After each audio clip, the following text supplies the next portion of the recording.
สื่อไปถึงสวงในเข้าใจหลักธรรมหลักดีพลิ้วเพลงธรรมถูกสัมพันธ์จิตใจร่าเริงฟังสาระธรรมะบันเทิงรื่นเริงในชีวิตยามวันว่างเดินทางไปเยี่ยมสถานีนัดพบกันน้องพี่วันนี้วันดีวันเสาร์สวดมนต์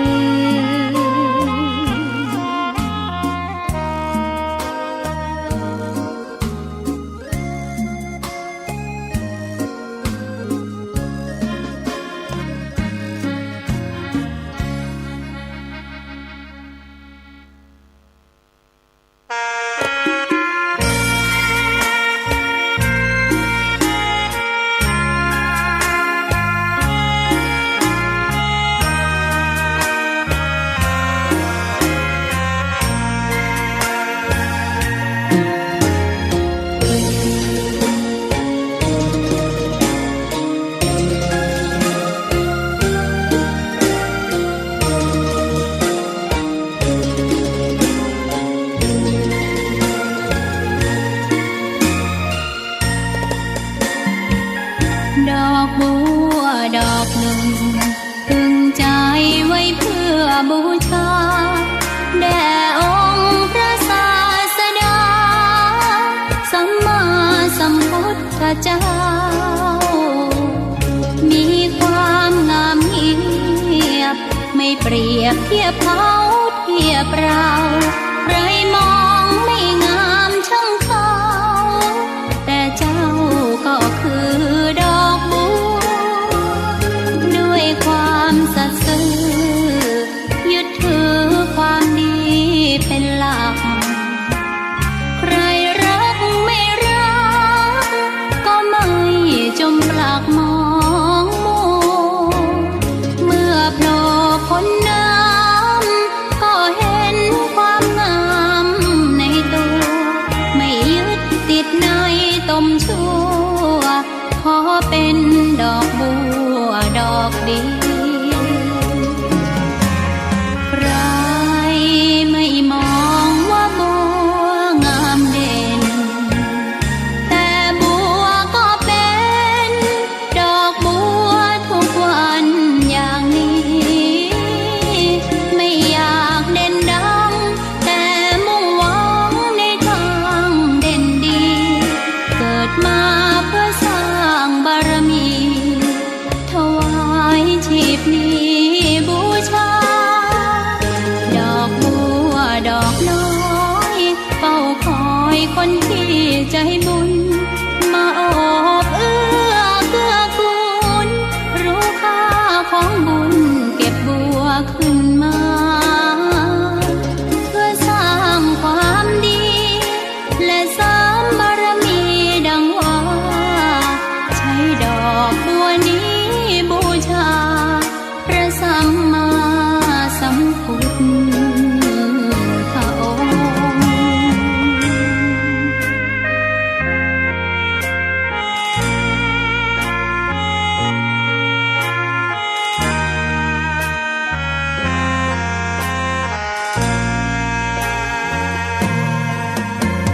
ใครไม่มองว่าบัวงามเด่นแต่บัวก็เป็นดอกบัวทุกวันอย่างนี้ไม่อยากเด่นดังแต่มุ่งหวังในทางเด่นดีเกิดมาเพื่อสร้างบารมีถวายชีพนี้บูชาดอกบัวดอกน้อยเฝ้าคอยคนที่ใจบุญมาโอบเอื้อเกื้อกูลรู้ค่าของบุญเก็บบัวขึ้นมาเพื่อสร้างความดีและเสริมบารมีดังว่า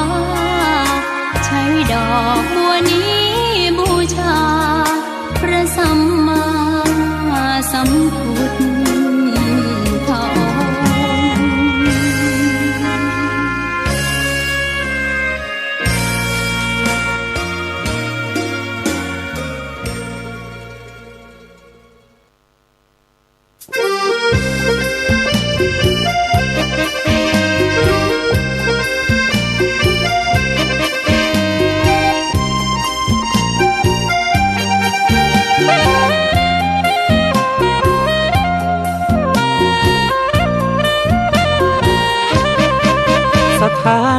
พระพุทธศาสนาฝากเสียงลอยมาบอกบรรดาญาติโยมที่มีใจใช้ธรรมชโลมที่มีใจใช้เพลงชโลมบอกบรรดาญาติโยมให้ฟังคลื่นนี้ สถานีตั้งไม่ไกลไม่ไกลตั้งอยู่ทั่วเมืองไทยชวนคนไปทำดี เชิญฟังกันทั้งวันดีเจสร้างสรรค์พากันสุขีใครอยากฟังธรรมเชิญทางนี้ใครอยากฟังธรรมเชิญทางนี้หรืออยากฟังเพลงดีๆเปิดคลื่นนี้นะคุณสถานีพระพุทธศาสนาฝากเพลงลอยมาย้ำชาวพุทธสร้างบุญธรรมะจะติดตามตัวคุณธรรมะจะชี้นำใจคุณพิสุสงฆ์ท่านหนุนไว้ให้คุณมาสร้างสถานีที่ล้ำค่าชี้นำธรรมาเพิ่มปัญญาแตกฉานสอบถามธรรมะข้อใดเชิญลองถามไทยเรื่องที่อยากถามมีธรรมสลับกับเพลงเพราะมีธรรมสลับกับเพลงเพราะและดีเจชอโดยแสงธรรมจะ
ลาภหาดไป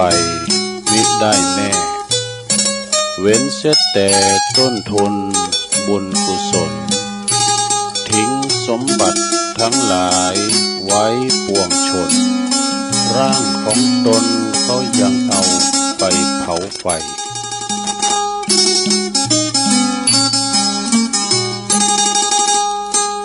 ขอ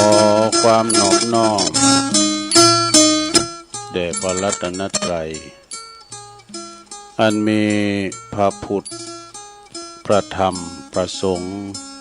เป็นสรณะตีปึงขอกราบแนบไต่ไหวสาถวายความเคารพ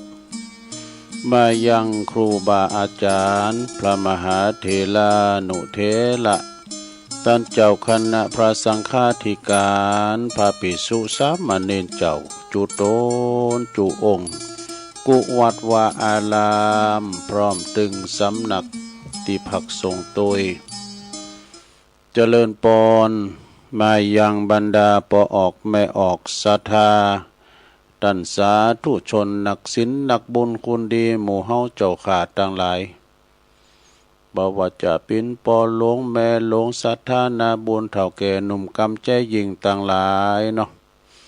ที่เปิดเครื่องหาเปิดวิทยุฟังกันอยู่ตั้งบ้านตั้งจองตั้งหอตั้งเฮินในกาลบัดนี้เนาะ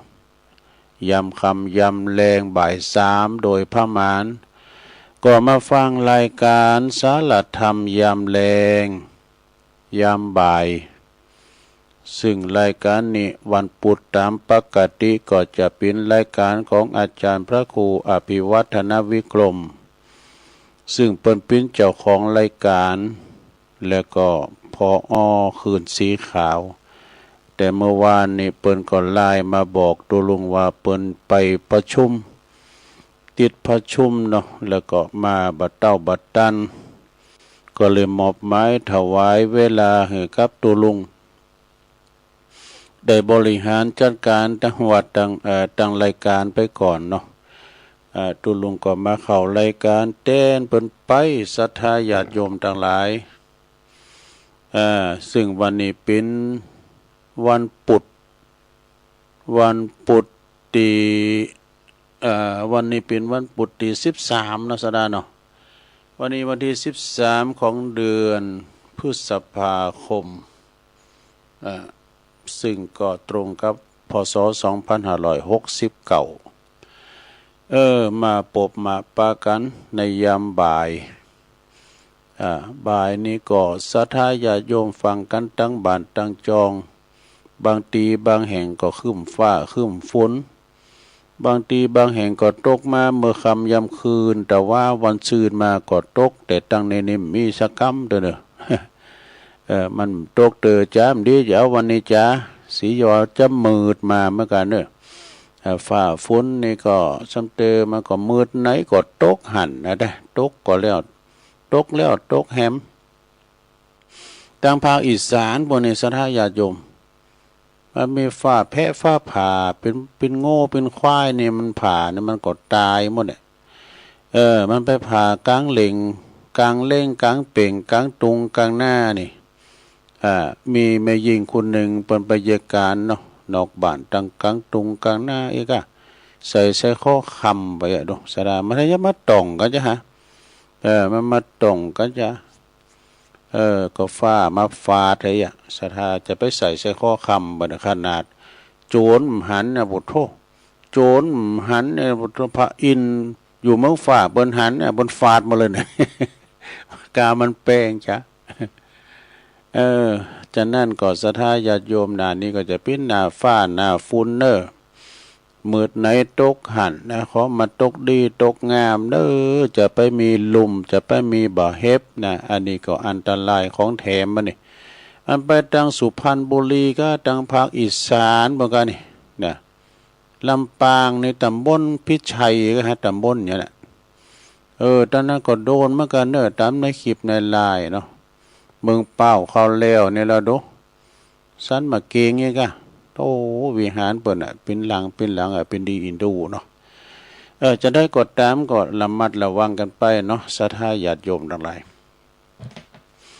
ก่อนอื่นเนี่ยได้แต่ลืมไปตุเดี๋ยวจะได้ขอบคุณและจือและนามสถานีวิทยุในเครือข่ายเนาะที่เปิดหับสัญญาณรายการธรรมะภาคภาษายองส่งเวลาตั้งแต่ 15 นาฬิกาถึง 17 นาฬิกาคือบ่าย 3 โมงถึง 5 โมงก็ขอขอบคุณสถานีวิทยุคืนธรรมะของชุมชนวัดห้วยตองซักเนอร์ FM 98.75 เมกะเฮิรตซ์โซนไต่เนอร์ขอบคุณสถานีวิทยุคณะสงฆ์อำเภอฝางจังหวัดเชียงใหม่ FM 88.50 เมกะเฮิรตซ์เนอร์ขอบคุณสถานีวิทยุคืนพระพุทธศาสนาการศึกษาและวัฒนธรรมวัดฝายหิน FM 104.50 เมกะเฮิรตซ์เนอร์ขอบคุณสถานีวิทยุมนต์เสียงธรรมวัดบุผารามอำเภอแม่แจ่ม FM 106.25 เมกะเฮิรตซ์แล้วก็ขอบคุณสถานีวิทยุวัดบรรพตสถิตเนอจังหวัดลำปางเนอFM 106.50 เมกะเฮิรตซ์เนออันนี้เป็นเจ้าของสถานีคืนบุญต่างๆเนอศรัทธาญาติโยมทั้งหลายตีเปิ้นได้ถวายเวลาเนาะกับครูบาอาจารย์พระสงฆ์องค์สังฆเจ้า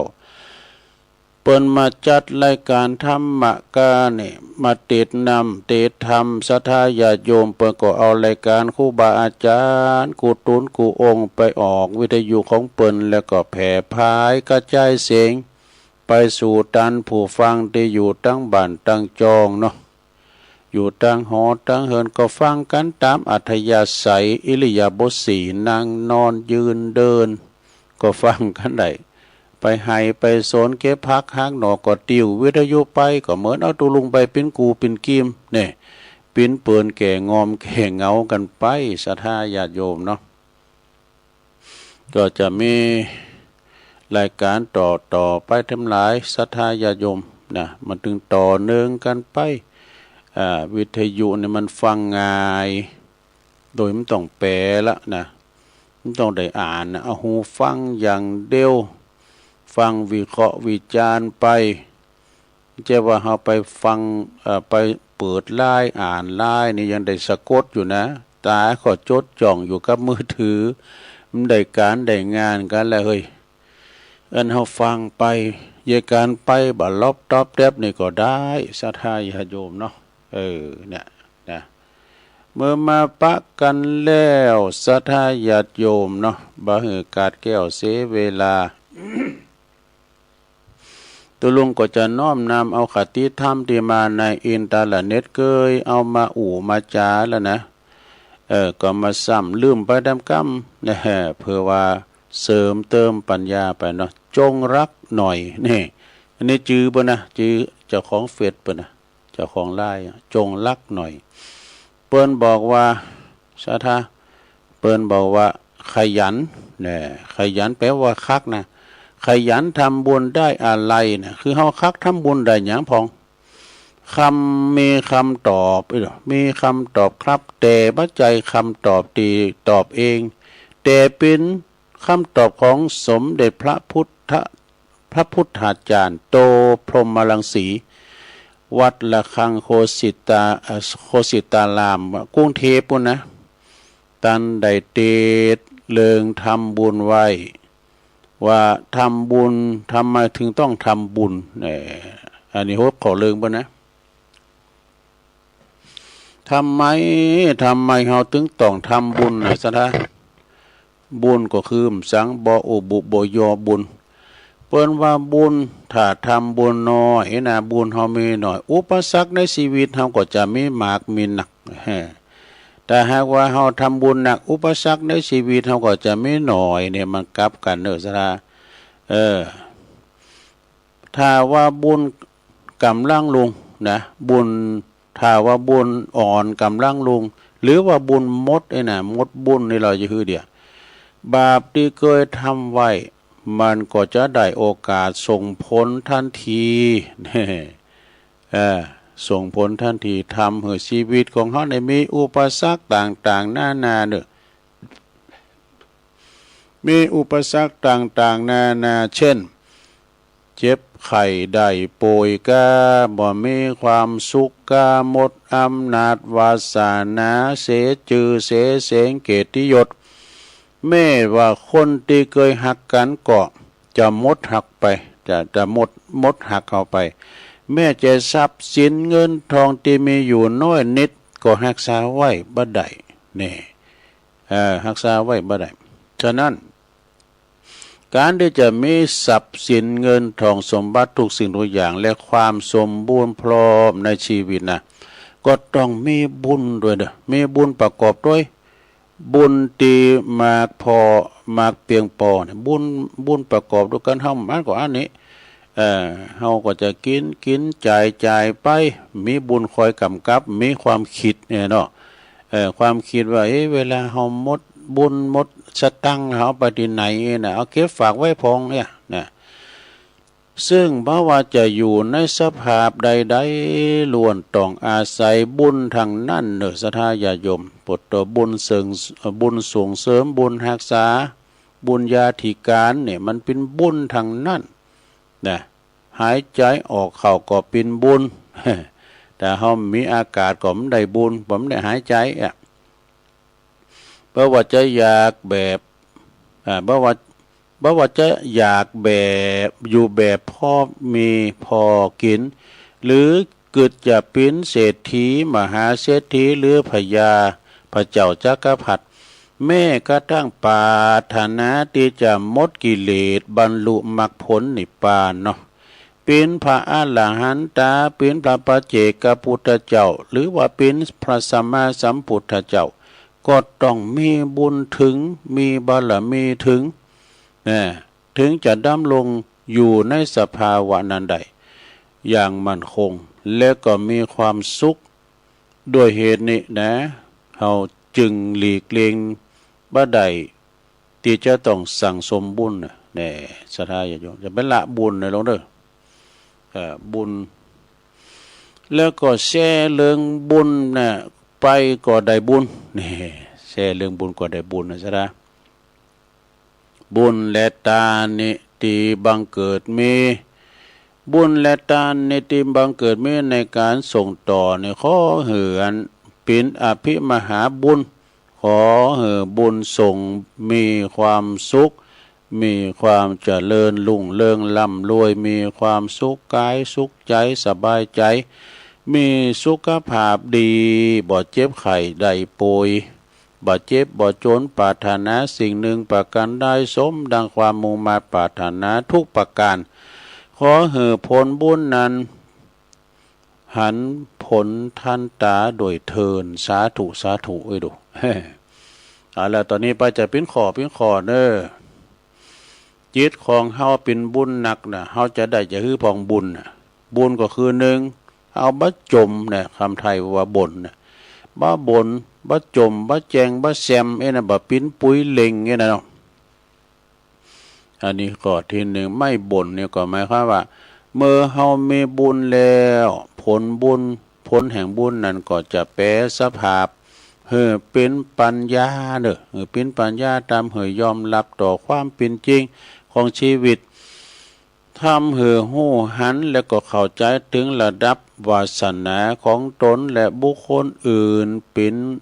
ความเป็นไปของชีวิตนั้นขึ้นตรงต่ออำนาจบุญต่ออำนาจบุญกรรมที่ทำไว้บุญเป็นว่าบุญไปก็แค่นั่นเองตีได้มาตีมีอยู่ตีเสียใจตีบ่ได้ดังใจก็สิ่งทุกอย่างเนี่ยมันก็คือผลแห่งกรรมอันเป็นสมบัติของเฮานั่นเองนี่ข้อที่หนึ่งนะไม่บ่นนะข้อที่สองเราลง ไม่กลัวเนี่ยบักโกมหยังก็คือมีบุญแล้วผลบุญนั้นก็จะแปรสภาพเป็นความเข้มแข็งกล้าหาญตามกำลังของบุญญาฤทธิ์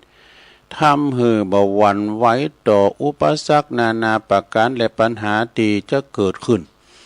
เพราะว่ามีความมั่นใจในความเป็นผู้บริสุทธิ์เนี่ยความเป็นผู้มีบุญของตนเมื่อจะกึดจะทำอันหยังลงไปแล้วก็ล้วนแต่มีกำลังบุญมารองรับทั้งหมดทั้งสิ้นนี่อันนี้นะอันนี้เป็นข้อสองต่อไปเป็นข้อที่สามข้อที่สามไม่ทำชั่วนี่ก็คือเมื่อว่าบุญเมื่อมีบุญแล้วผลแห่งบุญนั้นก็จะแปรสภาพคือเป็นตัวควบคุมบริหารจัดการตามกำลังของบุญญาฤทธิ์ทำให้เกิดความโกรธต่อความละอายต่อบาปเนอะต่อกรรมความผิดน้อยใหญ่ทั้งในที่ลับและทั้งในที่แจ้งเขาจะโกหมดหันถึงความเสียหายหลายภพหลายชาติหันถึงผลกระทบต่อครอบครัวต่อโลกต่อสังคมอย่างมากมายมหาศาลนี่ข้อที่สามจบไปต่อไปเป็นข้อที่สี่เปิ้นว่าไม่คิดมากนะจะไปกึดหนักนะลงเด้อจะไปกึดหนักไม่คิดมากเมื่อมีบุญแล้วผลแห่งบุญนั้นก็จะแปรสภาพคือเป็นความสะอาดเด้อความสว่างความสงบตามกำลังของบุญญาฤทธิ์ทำให้เกิดพลังแห่งความสงบแห่งจิตแห่งใจสงบแห่งจิตใจเด้อบ่ฟุ้งซ่านรำคาญใจบ่คิดบ่กึดปิ่นตุกความกึดทุกความคิดทุกความคิดเนาะล้วนนำมาซึ่งความเบิกบานกายใจบ่กึดเบิกความตุกนะบ่กึดเบิกความตุกมาใช่ก่อนแน่ข้อที่สี่ผ่านไปต่อไปแล้วก็เป็นข้อที่ห้าข้อที่ห้าเพราะว่ารอได้นี่รอได้ท่าได้ท่ากับรออันเดียวกันนะเนาะรอได้นะก็คอยได้นะหรือว่าละท่าหรือว่าคอยอันเดียวกันนะคอยได้เมื่อมีบุญแล้วผลแห่งบุญนั้นก็จะแปรสภาพคือเป็นความใจเย็นใจจุ่มใจเย็นมีความยืดหยุ่นตามกำลังของบุญญาฤทธิ์บ่ใจห้อนบ่ใจเร็วบ่หุนหันพันแล่นถึงจังหวะเร็วกาดของชีวิตนี่อันนั้นข้อที่ห้านะต่อไปข้อที่หกเปิ้นก็ว่าอดได้ทนได้นี่อดได้ทนได้นะเมื่อมีบุญแล้วผลแห่งบุญนั้นก็จะแปรสภาพให้เป็นพลังงานเข้มแข็งตามกำลังของบุญญาฤทธิ์ทำให้มีความอดทนเป็นที่เป็นหนึ่งเป็นเลิศนะมีความคิดดีบ่หวั่นไหวเนอะหันความสำเร็จทุกชนิดมาจากความอดทนอย่างมีความสุขนี่ข้อที่ห้าข้อที่หกแล้วต่อไปเป็นข้อที่เจ็ดสงบได้เย็นได้นี่สงบได้เย็นได้เมื่อมีบุญแล้วผลแห่งบุญนั้นก็จะเป็นสภาพคือเป็นคุณที่สงบได้เย็นได้ตามกำลังของบุญญาฤทธิ์บ่เป็นคนติดใจให้ใจห้อนหุนหันพันแล่นก่าววนก่าววายก่าซับก่าสายวนวายสับสนโอลหม่านในสิ่งที่บ่เป็นสาระในสิ่งกำลังจะเกิดขึ้นเนี่ยแม้จะตกอยู่ในเหตุการณ์ที่เลวร้ายก็ทำใจได้เหมือนบ่มีอะไรอย่างเกิดขึ้นเลยเด้อนี่ข้อที่เจ็ดนะต่อไปเป็นข้อที่แปดปล่อยได้วางได้เนี่ยปล่อยวางได้ลงเด้อปล่อยได้วางได้เมื่อมีบุญแล้วผลแห่งบุญนั้นก็จะแปรสภาพให้เป็นคุณที่หูจักการละการวางตามกำลังของบุญญาฤทธิ์เด้อการเฮาหาบก่อนนักการเฮาวางก็เบาไว้นะปรุงว่างเถอะศรัทธาญาติโยมทั้งหลายมันยังจะเกิดมันก็ถึงเกิดนะว่าเป็นคนที่แบกทุกไว้บ่แบกทุกอย่างไว้ที่บ่านะ ปลดแอกตัวเก่าเปิ้นว่าหยังก็แบกบดขวางหน้านะยึดทุกอย่างที่เกิดขึ้นนี่ข้อที่8เนาะต่อไปเป็นข้อที่9นะลงเด้อข้อที่9บอกว่ารู้ได้ตื่นได้และเบิกบานได้เนี่ยฮู้ได้ตื่นได้และเบิกบานได้เมื่อเฮามีบุญแล้วผลแห่งบุญนั้นก็จะแปลสภาพให้เป็นความฮู้ตื่นเบิกบานตามกำลังของบุญญาฤทธิ์เมื่อผู้ฮู้ต่อความเป็นจริงของชีวิตบ่ปล่อยชีวิตให้ตกไปในกระแสของความโลภความโกรธความหลงจิตใจมีความอิสระเต็มตีทุกวันทุกเวลาทุกนาทีโอวาทของหลวงนี่เป็นอันจบไปเนาะศรัทธาญาติโยมนี่จบไปเด้อมี9ข้อก็ได้มี9ข้อนะยังมีต่อเด้ออันนี้เป็นธรรมโอวาทเด้อบทความต่อไปนี่เป็นธรรมโอวาทของหลวงตามหาบัวญาณสัมปันโนวัดป่าบ้านตาดตำบลบ้านตาดอำเภอเมืองจังหวัดอุดรธานีนี่หลวงตามหาบัวนี่ฮือฮาดังมาขนาดเด้อเปิ้นหาเงินหาทองจอยเหลือใจหนีเพื่อชาตินะก่อนนะโทษใจหนีเพื่อชาติโอ้เขาเงินเขากองข้างแก่หลายหลวงตาบอกว่าพระพุทธองค์ตรัสไว้ว่าบุคคลแม่บ่มีทรัพย์บ่มีทรัพย์สินเงินทองแต่ก็สามารถที่จะเหือตานกับผู้อื่นได้โดยสิ่งของ5ประการเนี่ยเนอะข้อที่1มีอย่างโด1ใบหน้าปิ่นตาลเนี่ยมันจะว่าปาดเอาหน้าปิ่นตาลจะนะคือหมายความว่าสามารถที่จะหือรอยยิ้มความสดใสได้ส่งรอยยิ้มหือเปิ้นได้ที่เปิ้นท้อแท้กันนะหือใบหน้าปิ่นตาลมันจะว่าไปซ้ำเติมบ่นะว่าใบหน้าปิ่นตาลก็ส่งรอยยิ้มไปอดเอาเด้อข้อที่2วาจาเป็นทานก็คืออู้จาคือกำลังใจชื่นชมและปลอบประโลมผู้อื่นให้นักน่ะอันนี้ก็คือว่าอันนี้ข้อที่2เนาะปลอบประโลมจิตใจคนที่เปิ้นท้อถอยก็ลุ่มเหลวในชีวิตก็เป็นหยังลุกใหม่ปัดกุ่นเตี้ยวใหม่อันนี้มันเข้ามาปลอบอกปลอบใจเปิ้นเนาะข้อที่3จิตใจเป็นทานนี่จิตใจเป็นทานก็สามารถทำได้คือเปิดอกเปิดใจให้กับผู้อื่นด้วยความนอบน้อมและจริงใจนี่ข้อที่3นะต่อไปเป็นข้อที่4ดวงตาเป็นทานนี่คือดวงตาเป็นทานก็ใจแววตาแห่งความหวังดีและความโอบอ้อมอารีให้กับผู้อื่นนี่นะต่อไปข้อที่5สุดท้ายนี่เปิ้นว่ากายเป็นทานคือเอากายเป็นทานก็สามารถใจเปิดช่วยเหลือผู้อื่นได้นะอย่าได้ตระหนี่ในการส่งต่อให้ผู้อื่นอันนี้นะหมายความว่าคือเฮามีคือตานเป็นจำนวน5อย่างเนาะของหลวงตามหาบัวก็จบลงไปซะดาอันนี้ก็แหมอย่างนึงเนาะซะดาญาติโยมทั้งหลายเอามาเล่าสู่จู้กันฟังไปจะนั่นนะนั่นนี่ก็คือเป็นคติธรรมสอนอกสอนใจเฮาเฮาได้ฮู้ได้ฟังกันไปต่อไปจะเล่านิทานเนอะเรานิทานสักเรื่อง2เรื่องนะเป็นนิทานธรรมเนี่ยเคยเล่าแล้วนี่นะเนาะทำหยังตุนิทานเรื่องหยังนิทานเรื่องหมาศึกกับลาต่างลาต่างนี่มันเป็นลาโง่นะมันลาต่างนี่มันม้าแค่นั่นแหละนะ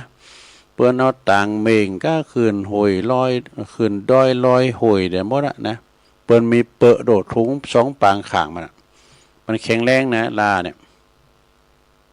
เปลี่ยนเจอใดนะก็ลองฟังพอเนาะม้าศึกกับลาต่างม้าศึกกับลาต่างลากับม้าในบรรตระกูลเดียวกันเนอะ แต่ม้านี่มันจะตัวใหญ่ตัวสูงหรือลานี่มันม้าแขะที่เปิ้นเอามาแห่ลูกแก้วนี่ก็เป็นลานะก้าเนาะแต่ลานี่ทำงานนะเปิ้นเอามาต่างเม่งก้านี่ไปต่างโคต่างยังใส่ลังมันมีอานเนาะใส่ลังลาหันกับไปลานี่แข็งแรงเนี่ยมันแขะเหมือนม้าแขะก็ไปหันก็ปิดดีกัดอกได้ไหมลงเปิ้นแห่ลูกแก้วนะ ตุลุงจังไปพอตั้งที่วัดพระบาทตักผ้าเปิ้นปล่อยสางล่องเนี่ยเอาลูกแก้วไปขี่แล้วก็เปิ้นเห็นมันติ่นไปตามจากว่าของแตกโอ้เขาทาเด้อมันน่าจะฝึกมาดีนะมึงแม่ลาเนี่ยนะเจ้าเรานิทานเนี่ยฟังมีม้าซึกตัวหนึ่งเนอะม้านี่ก็คือเป็นม้าซึกเป็นม้านักลบนะเป็นม้านักลบคือหมายความว่าไปหบหลบจับซึกเปิ้นก็ตกแต่งประดับประดาเคืองสงครามอย่างติ๋มหยดนะดูงามสง่าราศีหน้าเก่งขามแต่นะก็แต่กับสนาญาโยมคุ้นเฮาเนี่ยธรรมดาเนี่ยหรอเรามาพอหรอ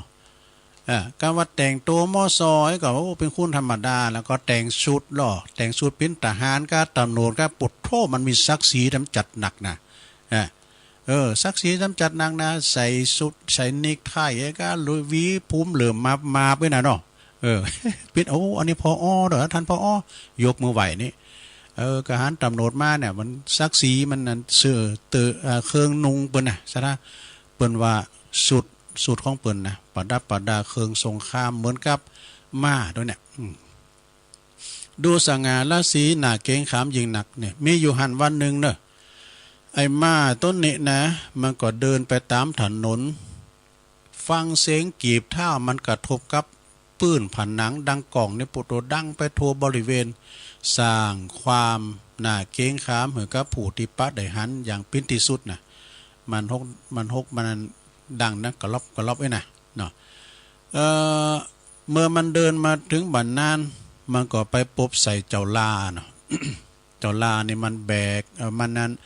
ทางบุญหลังเนี่ยมันมีสัมภาระติ๋มนักอึ้งเลยนะซึ่งก็มันบรรทุกสัมภาระมานักอึ้งบุญหลังนะมันจึงตะโกนออกไปนะเจ้ามาซึกตัวนี้นะเจ้าจงออกไปจากหุนตั้งของข้านี้บัดเดี๋ยวนี้นะเจ้าจงออกจากเส้นตั้งที่ข้าจะเตี้ยวไปเดี๋ยวนี้มิฉะนั้นเจ้าจะโดนตีบินแน่แท้เจ้ามาซึกนี่นะอื่นไปหรออื่นก็คือตะโกนไปนะ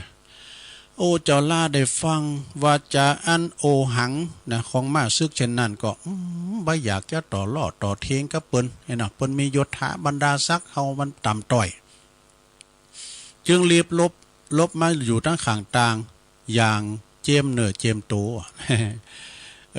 เนี่ยคุณเฮาเนาะมันเป็นอันนี้จังทุกครั้งอนันตาบ้านแน่นอนวงจรชีวิตของเฮาเนี่ยวันนี้เฮาเกิดได้ดีขึ้นสูงไปแต่วันหนึ่งเขาก็ต้องมีตกต่ำเหมือนกันนะสูงได้ก็ต่ำได้เนี่ยมันจะเหมือนกันดูในเวลาต่อมาเจ้ามาซึกผูทนงตัวตนนี้นะมันก็เข้าไปโลมสงครามกับเปิ้นแต่ว่าโจกให้เด้อ โจกให้อย่างไรเนื่องจากว่าตาของมันไปเกิดโดนลูกธนูยิงใส่ตามันจุนบอดไปข้างหนึ่งว่ะดูโดนธนูเสียบเข้าตีแกนตาเลยเลือดตาข้างเดียวนะทางกองทัพก็เลยปลดประจำการเลย ปลดออกจากนาตีเลยนี่แล้วก็ไปขายให้แก่เจ้าบ้านคนหนึ่งเนี่ยซึ่งเล่งดูมันอย่างอดอยากว่าดูเคยได้อยู่ดีกินดีอะไรเกิดได้อยู่ดีกินดีเนี่ยแล้วก็มาอดอยากร่างกายของมันก็ผายพร้อมสู่พร้อมไปดูปิ้นหน้าเวทนายิ่งหนักกว่านะเจ้ามาซึกตัวนี้นะกับตลับปัดไปแล้วก็มีอยู่หันวันหนึ่งเจ้าลาตัวเนี่ยนะมีอยู่หันวันหนึ่งเจ้าลาต่างต้นนี้ก็ไปปะใส่เจ้ามาซึกโดยบังเอิญแล้วก็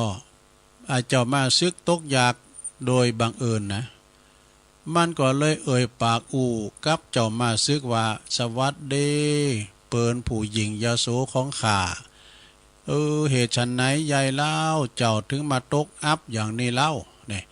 แต่ แต่ข้าก็ตึงขาดการไว้ลวงหน้าแล้วว่าสักวันหนึ่งสักวันหนึ่งเจ้าก็จะต้องตกต่ำลงเพราะว่าบ่มีไผที่จะยืนยงคงกับพันอยู่ตลอดกาลใดดอกเอ้ยเปิ้นเอ้ยเพราะว่ามันมีขึ้นแล้วก็ต้องมีลงนะมันเป็นอันนี้จังคุณเฮาเหมือนเฮาถึงวันนี้กะซะนะมันจะหนุ่มตลอดมันก็แก่เฒ่ามาเคยมีกำลังวังซาหนักหลายเนาะขึ้นดอยปิ้นมอนสมัยแต่ก่อนเนาะครบโมงในควาคุยย่ะเดือนนี้กีบนี่ก็กินผ้าไดซะนะมันเคียดเขียวเพิ่นว่าเนาะขึ้นห้วยลอยดอยปูโตดอยไหนมันได้ขึ้นไปหมดหาบนอกตัดไม้ตัดตอกะน่ะเหตุการณ์อย่างฟ้าผ่าลมก่อนนะเนาะลำเดียวนี่รออ่อนแห้งกำลังเฮาก็ทดถอยไปแล้วก็ภูมิต้านทานเฮานี่นะมันอ่อนไปมันก่อนนี่เปิ้นว่าปดต้มก่อนนี่ป้อน่ะเหล้ามาขวดเอามาล่อลอยดอกไอ้นะไอ้นี่เอามาล่อแล้วมาขวดนี่เมานะไอ้นี่ตาเลยอันน่ะบ่เดียวนี่บ่ตัว2ตองนี่บ่ตัวเมาหัวเวินๆภูมิต้านทานเฮามันกำลังเฮาเลิศลุมให้มันอ่อนไปดูซะท่าเนาะนะเอาเรื่องมาซึกนี่ก็จบลงไปเนาะจบลงไปละครนิทานเรื่องนี้เปิ้นสอนให้ฮู้ว่าอย่าเมื่อเฮามีอำนาจนะอย่าได้ยิงพยองพ้องขุนอย่าจะทะนงโตปินอันขาดเพราะว่าเมื่อใดเฮาหมดอำนาจลงไปก็จะบ่มีภัยเขาจะมาเมตตาสงสารเด้อจะมีแต่ผู้คนที่มาสาบแช่งซ้ำเติมให้เจ็บซ้ำน้ำใจยิ่งขึ้นจบซะท่านี่เนี่ยเมื่อใดดิบใดดีปิ้นใหญ่ปิ้นโตอย่างเปิ้นเนี่ยอย่างเปิ้นก่อนเนาะโอ้สมัยมันก่อนเฮาเรื่องอำนาจเนาะน่ะได้ปิ้นอันนั้นปิ้นอันนี้โอ้คุณไหนก็เข้ามาโคขึ้นได้ป้อมมีหวังแห้งได้คือมาเส้นอันนั้นเส้นอันนี้ไปแป้งน้ำตาหุ่นตั้งกะน่ะเฮามียศมีอำนาจเส้นแกกเดียวน่ะเนาะน่ะลองกะมียศเสริมยศมีลาภเสริมลาภเวลาเฮาปลดกะเส้นไปโอ้รถที่เคยติมคุ้มติมโพมมีแล้วอ้างว่างแล้วเดียวดายนี่สปอร์ตไลท์จะ2กัดที่เฮาเนาะเนาะอันนั้นเนี่ยจะไปประมาทเด้อซะนะเฮาก่อนมาจะไปยิงพยองพ้องคุณนะ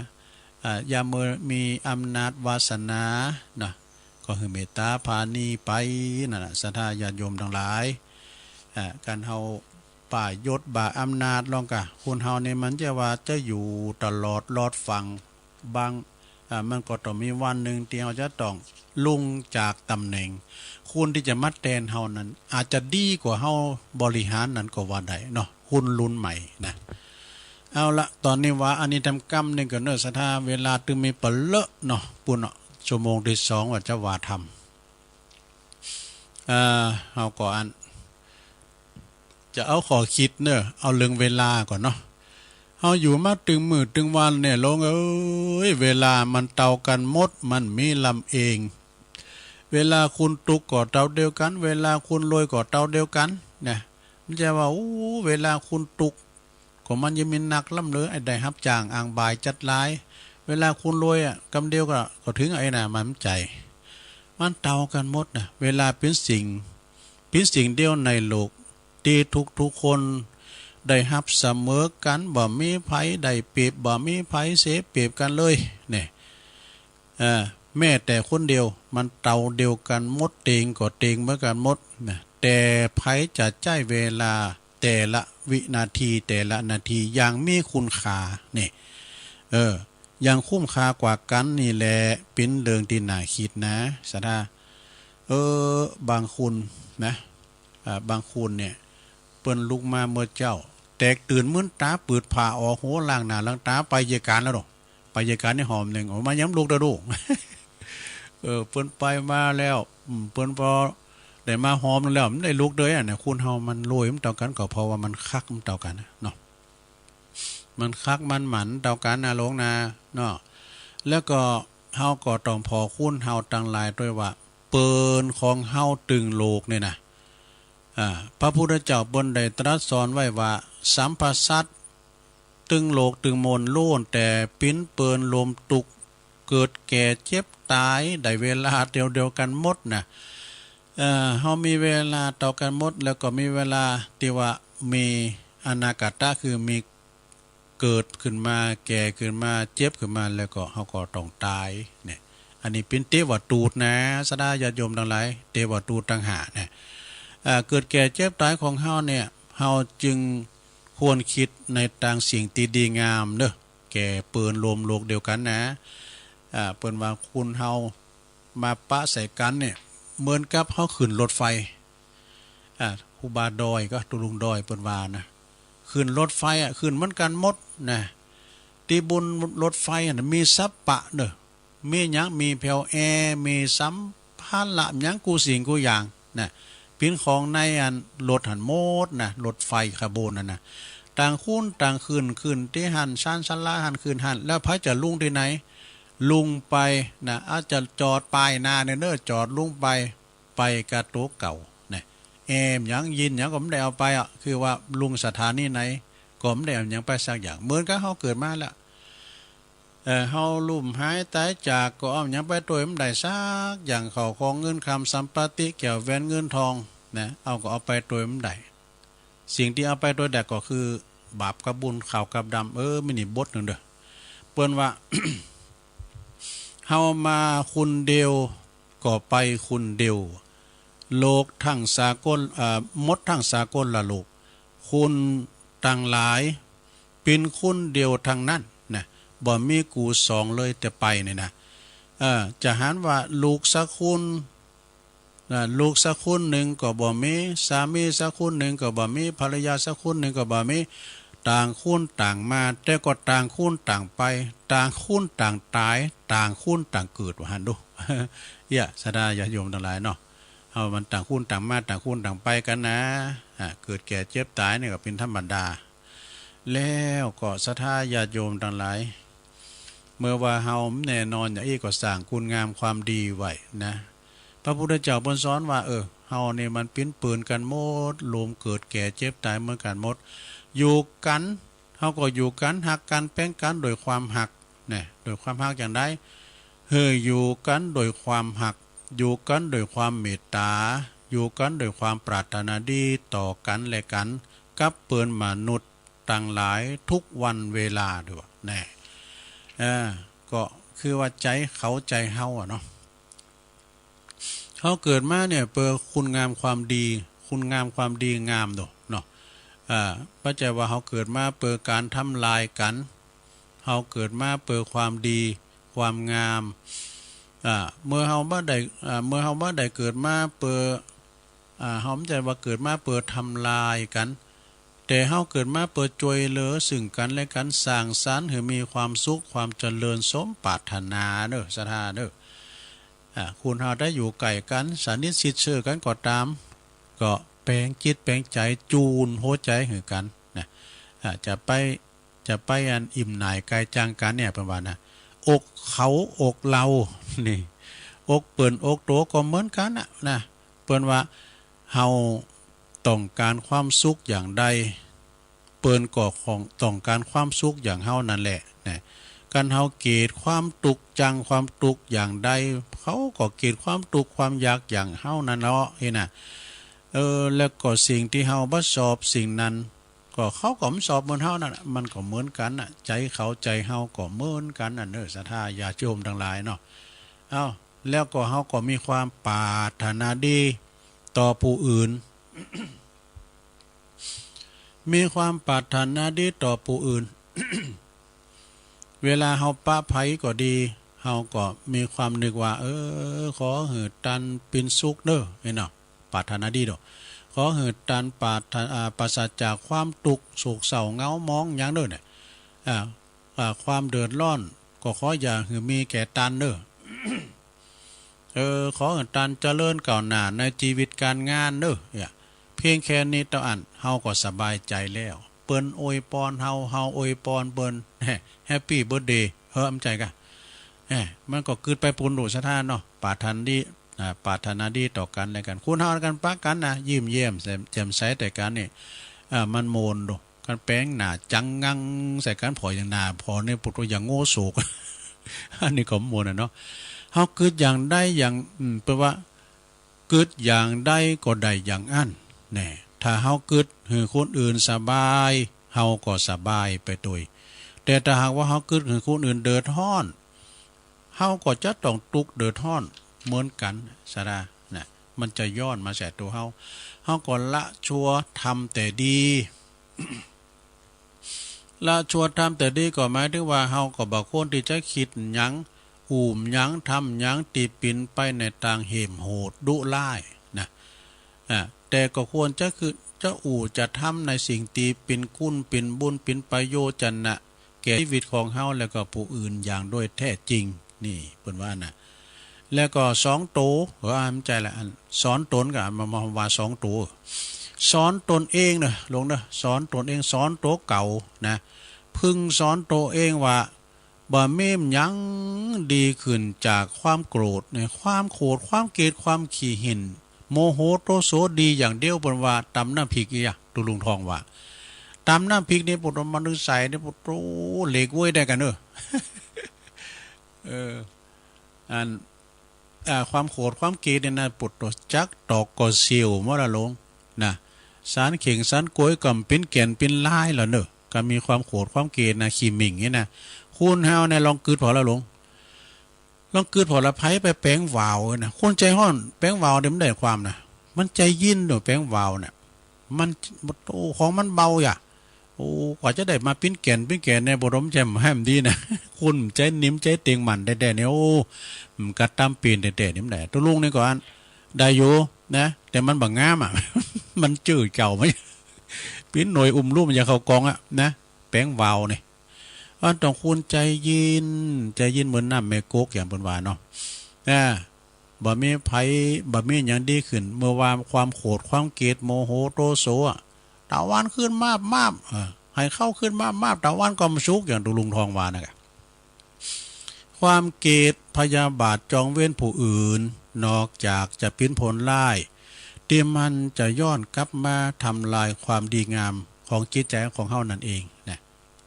ใส่ไล่เปิ้นมันก็จะย้อนมาใส่เฮาอย่างนะ แล้วก็แถมอย่างหนึ่งเฮามีพื้นฐานติดแต่จริงของชีวิตนะความหักตีเป็นพื้นฐานในการพัฒนาชีวิตให้ดีขึ้นสู่ความดีงามก็คือความหักในพระรัตนตรัยนะพระรัตนตรัยก็คือเกี่ยวเจ้าทั้ง3ประการนะลงเด้อคุณพระพุทธเจ้าพระธรรมเจ้าพระสังฆเจ้าเนี่ยนะแล้วก็เฮาก็ฮักพระพุทธเจ้านะฮักพระธรรมเจ้าฮักพระสงฆ์เจ้าชีวิตก็จะบังงอนเงียนคอนเคนบ่หวั่นไหวโดยสิ่งตีมากระทบฮักพระพุทธเจ้าคืออย่างไรก็ฮักพระพุทธเจ้าก็คือนึกถึงคุณของพระพุทธองค์บ่อยๆแล้วนำมาประทับแนบสนิทไว้ในจิตในใจของเฮาจิตใจของเฮาก็จะอยู่กับพระพุทธเจ้าผู้มีความกรุณาดุจมหาสมุทรมีน้ำพระทัยตีบริสุทธิ์และก็มีปัญญาหู้แจ้งในอริยสัจธรรม4ประการศรัทธาอันนี้หักในพระพุทธเจ้าแล้วหักในพระรัตนตรัยหักในพระธรรมพิจารณาหักในพระธรรมหักในพระธรรมนั่นก็คือมันศึกษาหำเฮนนำธรรมคำสอนเอาธรรมะนี่นะมันศึกษาพระธรรมเอาธรรมะมาเป็นดุจกระจกดุจกระจก2 เงานะคอยตรวจตาความผิดพลาดในหลักธรรมมาปรับปรุงตนเองเสมอเนาะธรรมะคือปฏิบนะสดาญาโยมคนเฮาในการเฮาอยู่กันนี่มีธรรมะในอยู่กันได้อยู่กันเนี่ยมันได้แต่กันเฮามีนำธรรมมีธรรมะอยู่ด้วยกันริมได้เพื่อว่าธรรมะเสมอกันศีลเสมอกันปัญญาเสมอกันศรัทธาก็เสมอกันอยู่กันได้นะลงการว่าโผไปตังหนึ่งเมประเดนมันก็ไปกันหลอดนะธรรมะคือแสงปฏิก็คือเตนไฟส่องแสงสว่างส่องหุนตั้งมักกาในการใจธรรมะเป็นหลักปฏิบัติในชีวิตประจำวันก็เหมือนเฮานะมีดวงประทีป2 ทางนี่เฮาหัน คุณตั้งเตียวบัพิษบัพาดเดินไปอย่างเรียบร้อยก้าวหน้าปิ้นไปโดยดีชีวิตเฮาก็จะบัดตกต่ำนะสัทธาญาโยมทั้งหลายชีวิตเฮาก็บัดตกต่ำนะก็ธรรมะมันปิ้นเกาะกว่าป้องกันภัยนะคุณเฮาในถ้ามีธรรมะในป้องกันภัยนะดังบาลีเปิ้นกล่าวรับรองไว้ว่าธัมโมหาเวรคติธรรมจาริงนะธรรมยอมรักษาผู้ปฏิบัติธรรมผู้ประพฤติธรรมเด้อนะผู้ใดปฏิบัติประพฤติธรรมธรรมะยอมรักษาผู้นั้นคือได้อยู่รอดปลอดภัยเฮาก็จึงควรจะนึกถึงพระธรรมอยู่ไว้เสมอเนี่ยแล้วเฮาก็ต้องฮักแต่โดยฮักแต่อย่างใดพระธรรมบอกว่าพระธรรมนะทำคำสั่งสอนนะธรรมะของพระพุทธเจ้าเพิ่นสอนว่าลูกเอ้ยการดื่มน้ำเมาก็ดีโหดีอ่ะผมใจฟังมันจบก่อนนะ มันจะมีโทษ การดื่มไม่นะตั้งเมืองฟังแต่ไม่อายนางปอเล่งลงเขาเพราะว่าไอ้เวิง มันว่าเหมือนกันได้ไอ้เวิงก็เวิงได้นี่เนาะมันเมามาเนี่ยมันจะปวดลักโหดจนว่าเวิงมันตูโหเวิงวะน่ะก่อนเนี่ยมันตูโหฮีเนาะฮาว่าหอมก่อนในพิธีโมนลงได้ฮาว่าหอแอวป้อยลงก่อนฮาว่าขี่เหล่าตีกันนะการแห่กันมาก่อนผมจะมีเทคด้วยชาตึงมงมันเป็นอันฟ้อนเล็บปดปงชาตึงมงมดกาไตมดถงก็เดี๋ยวแล้วขี่เหล่าไฮกันแล้วโอ้ตัวยับกันนี่โบโตลูกไผ่ปอไผ่แม่มันยับกันเนี่ยคุณเถ่านะงามเงือกนี่กะคุณเถ่าตีกันนี่โมนน่ะ อ้าวธรรมะบอกว่าการดื่มน้ำเมามีโทษแล้วก็ทำให้เสียทรัพย์เกิดโรคนี่ก่อการทะเลาะวิวาทหน้าชาบ่ฮู้จักอายวะบ่ฮู้จักละอายคนดีเขาจะดูหมิ่นสติปัญญาเสริมถอยวะนะเฮาฮู้อย่างนี้แล้วก็คงจะระงับยับยั้งชั่งใจงดเว้นมิฉะนั้นเฮาจะได้ชื่อว่าไม่รักพระธรรมอย่างแท้จริงแน่เพิ่นว่าอีนะสดาญาติโยมเนาะก็แล้วแต่นะออมสาแล้วก่อนนะเพิ่นทำเตอบอกว่าโอ้กองหาได้ออมสาก็มีเหมือนกันเนาะ แล้วก็ทำอย่างหนึ่งเปิ้นสอนว่าอย่านอกคอกนะลูกเอ้ยนอกคอกก็คือจื้อพระธรรมเปิ้นบอกว่าลูกเอ้ยการพนันน่ะมันมีโทษนะลูกเอ้ยถ้าเธอชนะก็จะก่อเวรถ้าเธอแพ้ก็จะเสียดายทรัพย์เนี่ยเพราะว่าทรัพย์ย่อมหมดไปเสี่ยงไปสิ้นไปไม่มีใครเชื่อฟังเธอนะลูกเอ้ยเนี่ยเปิดเขียนไว้นะเกียรติยศชื่อเสียงก็จะหมดไปฐานะก็ไม่ดีตั้งเนื้อตั้งตัวก็ไม่ได้เนี่ยไปยืมตังค์ใครก็ไม่ให้ เมื่อเรารู้อย่างนี้แล้วก็ขืนทำก็ได้ชื่อว่าลูกก็เป็นลูกนอกคอกนะลูกเอ้ย อันนี้เป็นนันคำสอนของพระธรรมต่อไปเอาพระสงฆ์เนาะพระสงฆ์ในเปิ้นเจ้าจงเอาพระอริยสงฆ์เด้อรักพระอริยสงฆ์นี่เฮาฮักพระสงฆ์สาวกของพระพุทธเจ้าท่านมีปกติปฏิบัติดีปฏิบัติตรงปฏิบัติเพื่อการออกจากทุกข์เนอะนะเอาพระอริยสงฆ์นะเอาพระอริยสงฆ์เป็นผู้นำชีวิตของเฮาจะเดินตามพระเฮาก็จะต้องเดินตามเฮาบ่ได้เติมตามผีตามม่านไอ้น่ะเพิ่นว่านะการโบสถ์ในศรัทธาญาติโยมคุ้มครองเด้อคุณเฮาเนี่ยน้องพอล้อละอ่อนนี่พอนี่มันเป็นที่จูดีเอาลองเอามาโกนภูมิก้ามาคัดสีสวีวันมานุงผ้าเหลืองเนี่ยโอ้ยมันมีศักดิ์ศรีมันมีราศีมาแถมจัดนะคุณเฮาก็ตามแล้วนะพอแล้วคุณเด้อนะเปิ้นก่อนนี่เปิ้นโบสถ์มันจะวันมันจะว่าถืออย่างหนักเนาะโบสถ์ครับเจ้าอาวาสก็ได้ก่อนนะชัมพองก็บ่โดกินมุนซุกยังมีอยู่ในไอ้นะแล้วไปนุงผ้าเหลืองขึ้นไปแถมแบบนี่เนี่ยปึ้งบ่เนาะก็นุงผ้าเหลืองก็ปึ้งเนาะเหี้ยนะเป็นพระเป็นเจ้าเนาะรักในพระอริยสงฆ์เฮาฮักพระอริยสงฆ์ก็คือพระพุทธเจ้าท่านพระผู้ดีปฏิบัติชอบนะ เอาดำกำหนึ่งซะนะ ตามรอยพระอริยะนี่ตามรอยพระอริยะเมื่อเฮาหักพระอริยสงฆ์เฮาก็จองเดินหือดีนะเดินหือตรงเดินหือปินธรรมเดินหือออกจากกองตุกความเดือดร้อนต่างๆนะตัวลุงก็มาได้ยินปีแดงเนาะสุมาได้เอ่ยน้ำนะวันนั้นไปช่วยงานที่วัดช้างข้าวน้อยเนิน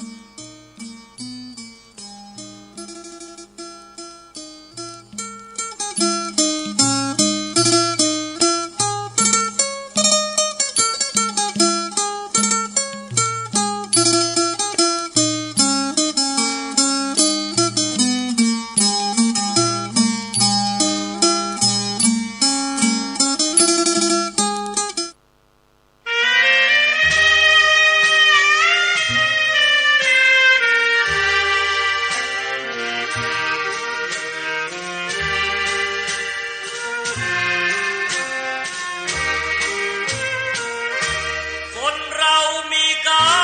มเหมือนคำพุทธภาษิตว่าเกิดมาใช้นี้ชีวิตลิขิตไปตามบาปกรรมสร้างมาเกิดมาเป็นคนบ้างมีบ้างจนเป็นธรรมดาเหมือนเป็นสัญญาโลกเรานี้นาเปรียบโรงละครเกิดมาทุกคนไม่พ้นที่เชิงตะกอนเหลือตัวล่อนจนที่หลับที่นอนเหมือนกันคือโลกคนเรามีกรรมต้องทำกุศลไว้บ้างเพื่อแบ่งเบาหนี้บาปตามล้างคิดสร้างแต่บุญเป็นทุนเชื่อมโยงอย่าหยิบอย่าช่วยหาทางร่ำรวยด้วยการกินโกงแม้นตายเข้าลงบาปกรรมเพราะโกงติดตามเรื่อยไปถึงเป็นเศรษฐีมั่งมีเงินทองเพียงใดหมดลมแล้วไม่อาจนำเงินไปได้เลยสักคนเวรกรรมตามทันเห็นกันด้วยตาก็บ่อยเข้าอยู่ในคุกไม่ใช่น้อยไม่ค่อยจดจำในความทุกข์ทนสวรรค์ในอกและมีนรกในดวงกมลขอเตือนทุกคนว่ามีหรือจนไม่เห็นสำคัญหมดลมหายใจแล้วไปนอนเรียงเคียงกันที่ป่าช้านั้นไม่พ้นมือฉันพวกสับเปลอ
เอาแล้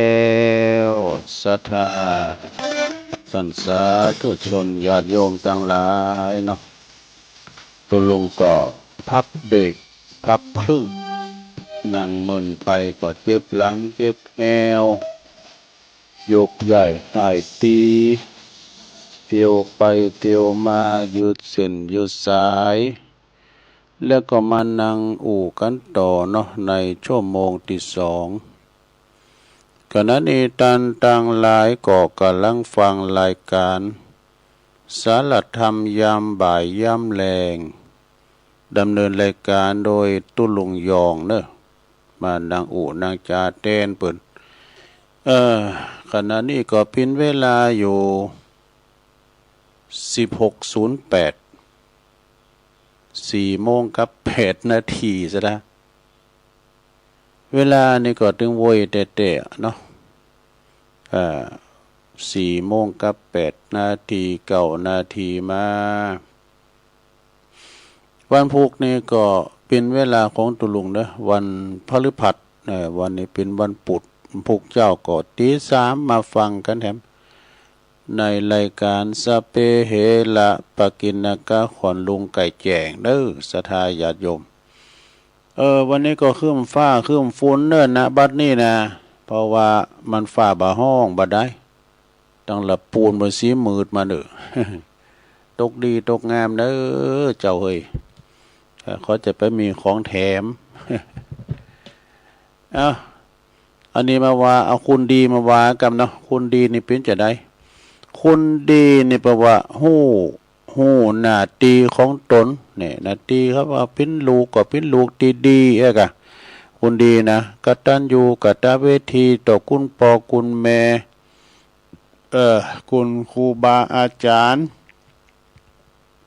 คุณพระพุทธพระธรรมพระสงฆ์นะหูจักคุณนะแล้วก็คนดีหูงานของคนอื่นงานคนอื่นเปิ้นทำดีแล้วจะไปเก่าก่ายงานเปิ้นเนี่ยเนาะ อาจจะไปคัดแย่งไปเก่าก่ายงานเปิ้น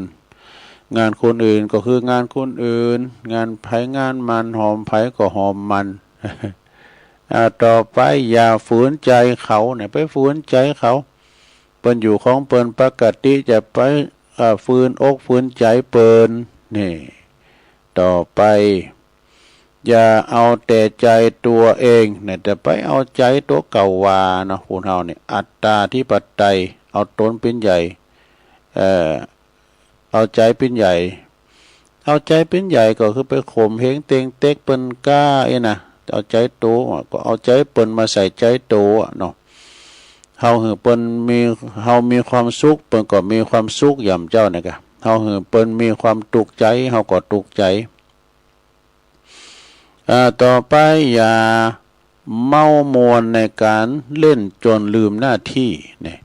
ไปเพิดเพลินจนลิ่นจนลืมหน้าที่แล้วก็ต่อไปมีความหวังดีต่อเปิ้นทั้งหลายนะเปิ้นบ้านเปิ้นจองเปิ้นอยู่กันไก่หิมกันมีหยังก็บิดแบ่งให้กันมีความอบอ้อมอารีบัดบิดแบ่งปันกันนี่อันนี้ถึงจะเป็นเปิ้นบ้านที่ดีเข้าวิทย์แรงแกงวิทย์หมอก็แบ่งบ่ายให้กันนี่นะคุณเฮานี่ถ้าอยู่คนเดียวโดดมันถึงอยู่บ่ได้ต้องปึงปาอาศัยเปิ้นเนาะเปิ้นมีข้าวมีน้ำห่อมีแกงมีอาหารเนี่ยเราสู่จู้กันกินเนาะต่อไปจอยเตือนสติยามพลาดพลั้งเนี่ยเปิ้นพลาดพลั้งลืมคิงไปจ้ะลืมสติไปก็ไปตักไปเตือนเปิ้นหูคิงมาโอ้ยินดีเนอะที่หือสติกันนะแล้วสุดท้ายเป็นกำลังใจหือในการทำหน้าที่หือเสร็จเนี่ยทำหน้าที่ให้เสร็จจบสถาเนี่ยอันนี้หนังสือคนดีของทฤษฎีบัวพ้นน้ำองค์อาจารย์มหาประสิทธิ์ธรรมาภินันโทเนอะวัดจ่างกำป่าสร้างพูนะ แล้วมันมีต่อแถมอยู่ด้วยกันโดยความเมตตาธรรมเลยในพิจารณามีใจปรารถนาดีต่อผู้อื่นเปิ้นเรียกว่าเมตตาเนี่ยขอเมตตาเด้อเนี่ยเขาสุมาเนี่ย ขอเมตตาเด้อนะขอเมตตานี่มันแปรหมดแล้วก็ยิบยืนความจอยเหลือให้ผู้อื่นได้พ้นทุกข์แปลว่าความกรุณานี่แล้วก็มีใจเป็นสุขเมื่อผู้อื่นได้ดีเรียกว่ามุทิตานี่แล้วก็ไม่ย่ำยีนในเมื่อผู้อื่นตกต่ำอับจนเรียกว่าอุเบกขาวางเฉยเห็นเด้อนี่นะอันนี้ก็ไปทำแบบนี้อันนี้แบบในพรหมวิหารธรรมพรหมวิหารธรรมนี่เป็นว่าคือมีปราดมีใจปรารถนาดีมีเมตตามีเมตตาภาวนาสัพเพสัตตาทุกวันแผ่เมตตาเปิ้นเด้อแล้วก็มีบริรอที่จะช่วยเหลือผู้ในทุกสถานนักการเนี่ยกรุณาเนี่ยเป็นกรุณาและมีใจจืนบานตีหันผู้อื่นสุขสมหวังเรียกว่ามุทิตานี่อันเดียวกันนะมีปัญญาตั้งอยู่เพราะหู้กฎแห่งกรรมเรียกว่าอุเบกขาสัตว์ทั้งหลายมีกรรมเป็นของตนนั่นแหละนี่แห่งกรรมเนี่ยมีพรหมวิหารธรรมแห่งกรรมเนี่ยเปิ้นมีกรุณามุทิตาไม่เปิ้นมีกรุณาเมตตามุทิตาอุเบกขาเปิ้นว่าไม่เลือกเฉพาะที่เรารักไม่ผลักพวกที่เราชังไม่หวังความสุขที่แก่ตนไม่หวังผลตอบแทนนี่จบลงไปซะท่าอันนี้ของอาจารย์ท่านพระมหาประสิทธิ์ธรรมาภินันโทบัวพ้นน้ำนะทฤษฎีบัวพ้นน้ำวัดจังกำมาเล่าสู่จู้กันฟังไปศรัทธาญาติโยมทั้งหลายตอนนี้ไปตุลุงก็มีพระธรรมเทศนาตั้งไว้แล้วทำเลิงหนึ่งเนาะเลิงหยังตุบัวพ้นเรื่องอันนี้ไปดีเพราะมีบุญนี่อันนี้เป็นธรรมตุอุ่ยเมตตาบารมีธรรมหลวงปู่ครูบาบุญปันปุญญธรรมโมวัดแม่โป่งดอยสะเก็ดปุณนี่นะเตดไว้เมื่อละเปิ้นถวายแต่เมื่อสมัยหลวงปู่อายุ80ปลายก็เดี๋ยวนี้ก็90ปลายแล้วนะหลวงปู่เนาะเปิ้นก็ฟังรายการนะศรัทธาเป็นธรรมเชื่อใดเป็นธรรมบรรยายเนาะเปิ้นเอาไปเทศในงานเขาดำก่อใดนะมีไปดีเพราะมีบุญพิจิตรตั้งนะโมไว้ก่อนเด้อนะโมตัสสะภะคะวะโตอะระหะโตสัมมาสัมพุทธัสสะนะโมตัสสะภะคะวะโตอะระหะโตสัมมาสัมพุทธัสสะนะโมตัสสะภะคะวะโตอะระหะโตสัมมาสัมพุทธัสสะตะโมตัมมะปรายโนตะโมโชติปรายโนโชติปรายโนโชติตัมมะปรายโนติณโอกาสบัดนี้อาตมาภาพก็จักได้แสดงพระธรรมเทศนาพรรณนาถึงสัตุธรรมคำสอนขององค์สมเด็จพระจินวรสัมมาสัมพุทธเจ้าหนึ่งในงานเนาะชาปนกิจเนาะเปิ้นเขียนไว้นะเปิดฉลองศรัทธาเพิ่มพูนกุศลบุญญาราศีประดับสติปัญญาบารมีของตันเจ้าภาพพร้อมโดยตั้นสาธุชนผู้เข้ารวมในงานวันนี้ตัวยนะการบำเพ็ญบุญเปิดอุทิศกับผู้ที่เปิ้นลมหายแต่จากไปนี่ต่างพระพุทธศาสนาเปิ้นเรียกว่าทำบุญทักษิณาทำบุญทักษิณาก็แปลว่าอุทิศบุญกุศลแด่ผู้ที่วายชนไปก็จะเป็นหน้าที่ของญาติผู้ที่อยู่เบื้องหลังที่จะต้องประพฤติปฏิบัติต่อญาติผู้ที่ลงลับไปแล้วการทำบุญทักษิณานี่ก็เป็นประเพณีที่จะปุถเฮาประพฤติปฏิบัติการสืบสื่อต่อกันมาเป็นการแสดงออกถึงความหักค ความอาลัยแล้วก็ความกตัญญูกตเวทิตาต่อผู้ที่ตายไปบุคคลผู้เป็นผู้เป็นอยู่นี่เนาะสดาบุคคลผู้เป็นอยู่นี่นะหนึ่งเมื่อระลึกนึกถึงผู้ที่ตายไว้ชนไปแล้วมีกุณต่อตนอย่างใดแล้วก็ควรอย่างยิ่งที่จะต้องทำบุญอุทิศบุญกุศลไปเหอะเปิดแสดงงานออกถึงความกตัญญูกตเวทีซึ่งก็เป็นคุณธรรมอันดีงามเด้อนะเป็นคุณธรรมอันดีงามเป็นพื้นฐานเป็นมาตรฐานของคุณดีสมดังพุทธภาษิตที่เปิดว่าภูมิเวสาธุลูปันนังกตัญญูกตเวทิตาแปลวามสังแปลเป็นไทยว่าความกตัญญูกตเวทีเป็นพื้นฐานของความเป็นคุณดีนะคือเป็นคุณงามความดีเป็นคุณธรรมที่อันชูคุณที่ดีเอาไว้นะเหมือนกับแผ่นดินที่สัมภสิ่งต่างๆแผ่นดินนี่เป็นตีงอกเงยขึ้นของทุกสรรพสิ่งในโลกฉันใดความกตัญญูกตเวทีก็เป็นฐานเป็นตีรองหลับเป็นตีงอกเงยขึ้นแห่งคุณงามความดีอย่างอื่นเช่นกันนะหากว่าขาดความกตัญญูกตเว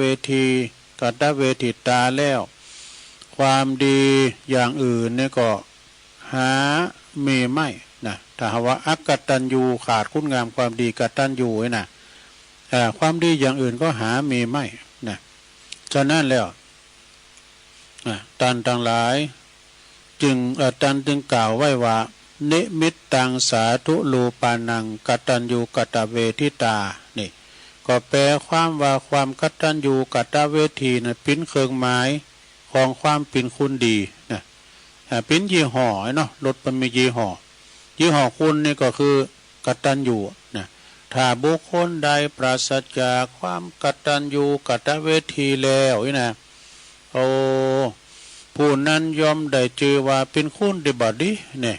เป็นคุณอกตัญญูบ่ควรคบหาสมาคมตัวแล้วก็เป็นว่าไม่เต้าของคุณเฒ่าเป็นว่าไม่เต้าของคุณแก่ยังมีประโยชน์มากกว่าคุณอกตัญญูเนี่ยไม้เท้ายังดีกว่าลูกเต้าลืมคุณนี่นะเนาะเพราะว่าไม้เต้านี่ยังใจกำยันกายของเฮาเวลาส่วนเซจะหกล้มจัดดาวก็ไม่เต้าตะไว้เนี่ยใจป้องกันสัตว์ไล่ต่างๆได้นะหมามันเห่าก้ามจะกันไว้ได้ส่วนคุณอกตัญญูนั่นนะมีแต่จะเบียดเบนให้ได้รับความเดือดร้อนฝ่ายเดียวเนาะทุกชีวิตนั้นก็มีความตายเป็นที่สุดเด้อศรัทธาญาติโยมทั้งหลายบ่ว่าจะเป็นเด็กน้อยเด็กขาหรือว่าผู้ใหญ่บ่ว่าไม่ยิงหรือว่าปัจจายาจกวานาภิโภคุณขอหรือว่าเศรษฐีผู้ดีภัยล้วนตายโดยการทางนั้นว่ามีภัยจะหลีกพ้นไปได้แล้วก็เมื่อความตายเนี่ยนะเมื่อว่าเราตายไปแล้วเนี่ยก็จะเอาทรัพย์สมบัติสิ่งของทรัพย์สินสลิงข้านกุสิ่งกูอย่างเอาไปตัวตึงบ่ได้มาเกิดมาโตเปล่าก็ไปโตเปล่ามีเพียงจือเสงเกียรติยศคุณงามความดีเด้อตีตนทำไว้แล้วเท่านั้นที่จะเหลือไว้ในเมืองคุณที่จะปรากฏอยู่หือคุณประจักษ์จะกล่าวถึงนะมีพุทธภาษิตเป็นกล่าวรับรองไว้ว่ารูปังจิรติมัจจานังรูปร่างกายของสัตว์ทั้งหลายยอมเสื่อมสลายไปนามโคตตังนาจิรติแต่จือเสงและก็วงตระกูลหาเสื่อมสลายไปไม่ ดังที่ฐานกล่าวไว้ฉันคำฉันสกฤตกฤษณาสอนน้องว่า อันนี้เป็นกรรมก่อนตุลุงเคยว่าบ่อยๆเนาะเปิ้นว่าพฤกษบภกาสอนเอกุลชรอันปลดปลง นี่นะโททนเสน่งคงสำคัญหมายในกายมีนรชาติวางวายมาลายสิ้นทั้งอินทรีย์สถิตทั่วแต่ชั่วดีประดับไว้ในโลกานี่ความดีก็ปรากฏเกียรติยศก็ลือชาความชั่วก็นินทาทุรยศยินขจรนี่เป็นคำกรไว้นะ เปิ้นว่าโง่ควายจ้างมาตายแล้วเหลือหนังดูเขาคุณย่างเอาใจการใดจะล่วงสุดตับปุ๋มปอดใส่คุณเฮาก็ยังกินล้ำอิ่มต้องมนุษย์เฮาตายสหายพี่น้องไผบ่ห่วงของอาลัยสุดแต่ดูโพเอาควางเสไก่โกจักปินไพ่ผีมาหลอกบาน โกจักปินไพ่ผีมาหลอกบานในสดาเนาะเพราะว่าเนิ่นนางมังสาเนี่ยของสัตว์เอาไว้เป็นประโยชน์แก่โลกใดแต่มนุษย์คุณเฮาตายไปแล้วร่างกายก็บ่มีนะศูนย์เปล่าด้วย มีแต่ศูนย์เปล่าหาสาระประโยชนะบ่ได้แล้วก็จะมีแต่คุณงามความดีเนอะเนี่ยแล้วก็ความดีแล้วก็ความชั่วเราอ่านเนอะที่จะฝากไว้คือคุณกล่าวขานหากว่าหากแม่นทำความดีเอาไว้ก็คุณก็เพื่อจะกล่าวซักเสริญเถิดทูลสร้างอนุสาวรีย์ไว้เนี่ยเนาะเป็นอนุสรณ์สดุดีแต่ถ้าหากว่าทำความชั่วไว้เอาไว้แล้วคุณที่บนตายไปแล้วเนี่ยเพื่อก็จะมีแต่คุณสาบแช่งว่ะนะนินทาเราหนาจ้าขวัญหือ คือเสริมเสียจือเสียงแล้วก็วงตระกูลด้วยว่ะดูเนี่ยตามหลักแห่งพระพุทธศาสนาในตันจำแนกบุคคลไว้4จำพวกทำแล้วจำแนกว่า4จำพวกในมีอย่างล่ำเลอเนี่ยมัน1ตามโมตัมมะปรายโนเนี่ยคุณเฮาในพวกหนึ่งนี่เกิดมาแล้วมืดมาดอกแล้วก็มืดไปว่ะ2ตามโมโชติปรายโน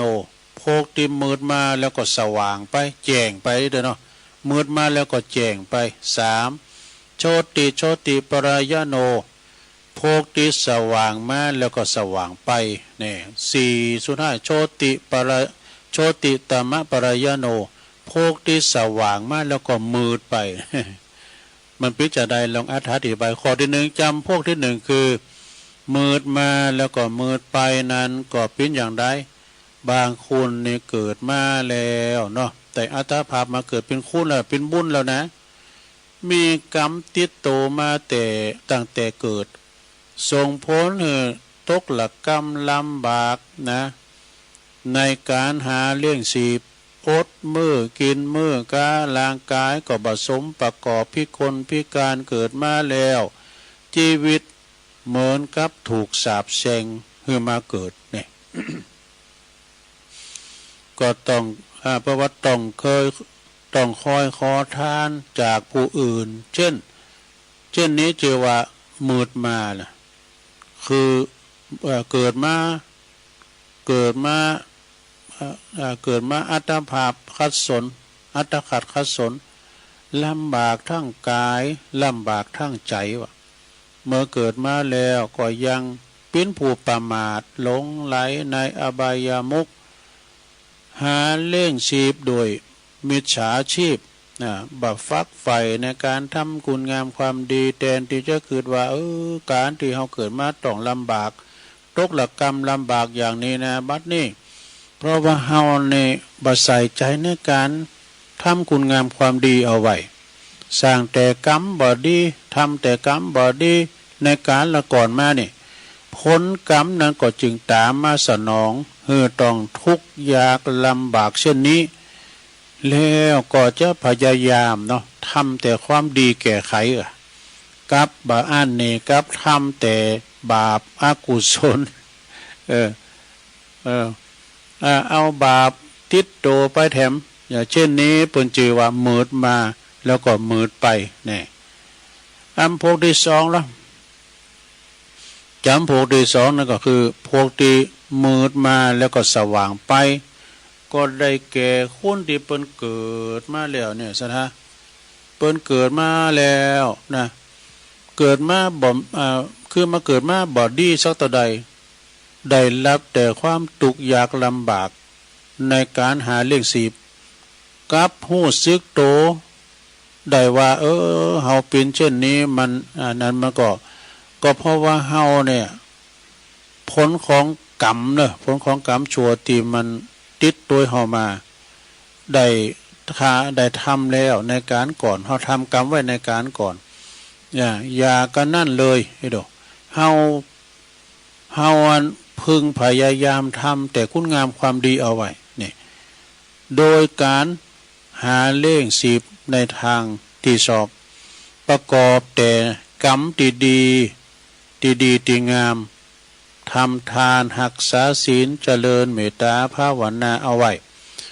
ตามแต่โอกาสอำนวยขยันในการทำมาหากินเลี้ยงชีพจนสามารถสร้างฐานะความเป็นอยู่ดีมีจิตใจของตนนี่ก็สูงขึ้นได้บุคคลพวกนี้เปิ้นก็มีบ่น้อยที่ปรากฏในสังคมนะที่เกิดมาแล้วตระกูลตกต่ำต้อยแล้วก็สามารถพลิกผันตัวเองเนี่ยมาเป็นความเจริญก้าวหน้าได้มีความเจริญก้าวหน้าเป็นตียอมรับนับถือของสังคมทั่วไปบุคคลเช่นนี้เปิ้นเรียกว่ามืดมาแล้วก็สว่างไปมืดมาแล้วก็แจ้งไปเนาะต้นคดแต่ปลายตรงอันนี้ดีได้นะเป็นข้อที่สองต่อไปเป็นข้อที่สามว่าจำพวกที่สามคือพวกที่เป็นสว่างมาแล้วก็มืดไปนี่ก็คือสว่างมาแล้วก็มืดไปคือคุณบางคนในเกิดมาในตระกูลดีๆแล้วก็มีความสุขสบายบ่เดือดร้อนห้อนใจจังในการหาเลี้ยงชีพมีรูปร่างอวัยวะครบบริบูรณ์แต่กับว่าเป็นผู้ที่ประมาทเด้อบ่จวนบ่ขวนขวายในการทำคุณงามความดีมัวมุงแต่หาความสุขสำราญใส่ตนเองก่อกรรมก่อบาปอกุศลกรรมต่างๆเลี้ยงชีพโดยอาการไม่ชอบนะเพิกเฉยต่อการ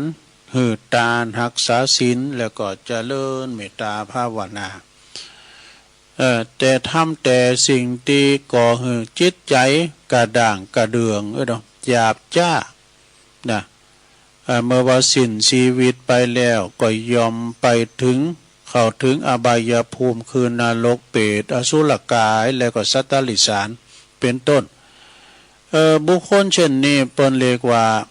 สว่างมาแล้วก็มืดไปเนี่ยมาดีแต่ไปบ่ค่อยดี เป็นชีวิตที่ขาดทุนเปล่าประโยชน์ศูนย์โยเนอะ ต่อไปบุคคลที่สี่เนอะจำพวกที่สี่ก็คือจำพวกที่ได้ชื่อว่าสว่างมาแล้วก็สว่างไปแจ้งมาแจ้งไปเนาะคือคนบางคนเกิดมาในตระกูลที่ดีมีความสุขบริบูรณ์ทุกสิ่งทุกอย่างโดยผลแห่งกรรมที่ตนได้กระทำไว้แล้วในการก่อนเนาะก็มาแล้วก็ได้อาศัยความมีพร้อมทุกสิ่งทุกอย่างของตนนี่นะแล้วมาสร้างคุณงามความดีต่อแถมสร้างบุญใหม่สร้างบุญเก่าเนาะบำเพ็ญกุศลหื่นมาขึ้นบ่มีความประมาทในการดำเนินชีวิตบุคคลเช่นนี้ก็ชื่อว่าสว่างมาแล้วก็สว่างไปเนี่ยชีวิตที่เกิดมาแล้วจะเกิดมามืดหรือว่าจะเกิดมาสว่างก็ตามสำคัญจะมืดมาหรือว่าสว่างไปก็บัดใจเป็นสิ่งที่ใส่ใจเนอะตอน ตอนไปต่างหากนะที่เฮาสำคัญนะเฮาก็จะต้องสว่างไปเนาะสว่างไปบ่ใจว่ามืดไป สว่างโดยคุณงามความดีสว่างโดยศีลโดยธรรมสว่างโดยศีลสมาธิปัญญาท่านสว่างท่านกล่าวว่าชีวิตที่สมบูรณ์นั้นก็จะต้องประกอบไปด้วยดี3อย่างเอาแล้วเฮ้ยดีทั้ง3อย่างคืออย่างพอง1ดีมาดีแบบมีบุญเนี่ย2อยู่ดีแบบมีคุณ3ไปดีแบบมีทุนเนี่ยมี3อย่างเนอะอธิบายว่าดังนี้เนอะที่ว่ามาดีแบบมีบุญนั้นก็คือมาดีแบบมีบุญหนุนนำส่งเหอสุขสบายมีทรัพย์สินเงินทองมีบริวารมาหอมล้อมพร้อมถึงพร้อมร่างกายก็ครบโทน32ประการเช่นนี้ท่านเรียกว่ามาแบบมีบุญนะเมื่อว่ามาแบบมีบุญแล้วต้องอยู่ดีแบบมีคุณอยู่ดีแบบมีคุณแล้วก็ไปดีแบบมีทุนอยู่ดีแบบมีคุณนั้นก็คืออยู่แบบไหนคืออยู่โดยทำหน้าที่ของตนให้ถึงพร้อมทุกคนเกิดมาในล้วนมีหน้าที่จะต้องรับผิดชอบแล้วก็ปฏิบัติต่อกันเช่นว่าปิ้นลูกก็มีหน้าที่ดูแลเนาะเช่นว่าปิ้นลูกนี่ก็มีหน้าที่ของลูกมีหน้าที่ของลูกนะปิ้นแม่ก็มีหน้าที่ของปอของแม่ปิ้นครูบาอาจารย์ก็มีหน้าที่ของครูบาอาจารย์ปิ้นอันยังก็ตามก็มีหน้าที่ทั้งนั้นปิ้นพระก็มีหน้าที่ปิ้นฆราวาสญาติโยมก็ปิ้นมีหน้าที่เนี่ยแล้วก็กระทัดแล้วมาแถมปิ้นสามีปิ้นภรรยาก็ปิ้นมีหน้าที่ปิ้นนายกปิ้นสสวหรือว่าปิ้นผู้ว่าก็ตามก็มีหน้าที่ด้วยกันทั้งหมดทั้งนั้นการทำหน้าที่ของตนนี่ถึงพร้อมทุกอย่างบกพร่องนั้นได้ชื่อว่าอยู่ดีแบบมีทุนแบบมีคุณเนอะอยู่ดีแบบมีคุณลูกมีหน้าที่ของลูกก็คือตอบแทนบุญคุณของพ่อของแม่พ่อแม่ก็มีหน้าที่ดูแลเลี้ยงดูแล้วก็แนะนำสั่งสอนให้ลูกเนี่ยเป็นคนดิบคนดีครูบาอาจารย์ก็มีหน้าที่การศึกษาแล้วก็อบรมสั่งสอนลูกศิษย์ดีมีพระก็คือตูพาเขานี่นะมีหน้าที่ก็เผยแผ่ธรรมะนี่นะแล้วก็เป็นสามีภรรยาก็มีหน้าที่เลี้ยงครอบครัวดอกเป็นโพตัวเมกันมีลูกมีแต่ก็เลี้ยงครอบครัวบ้านนอกคิดนอกใจคู่ครองแม่ว่าเป็นนั้น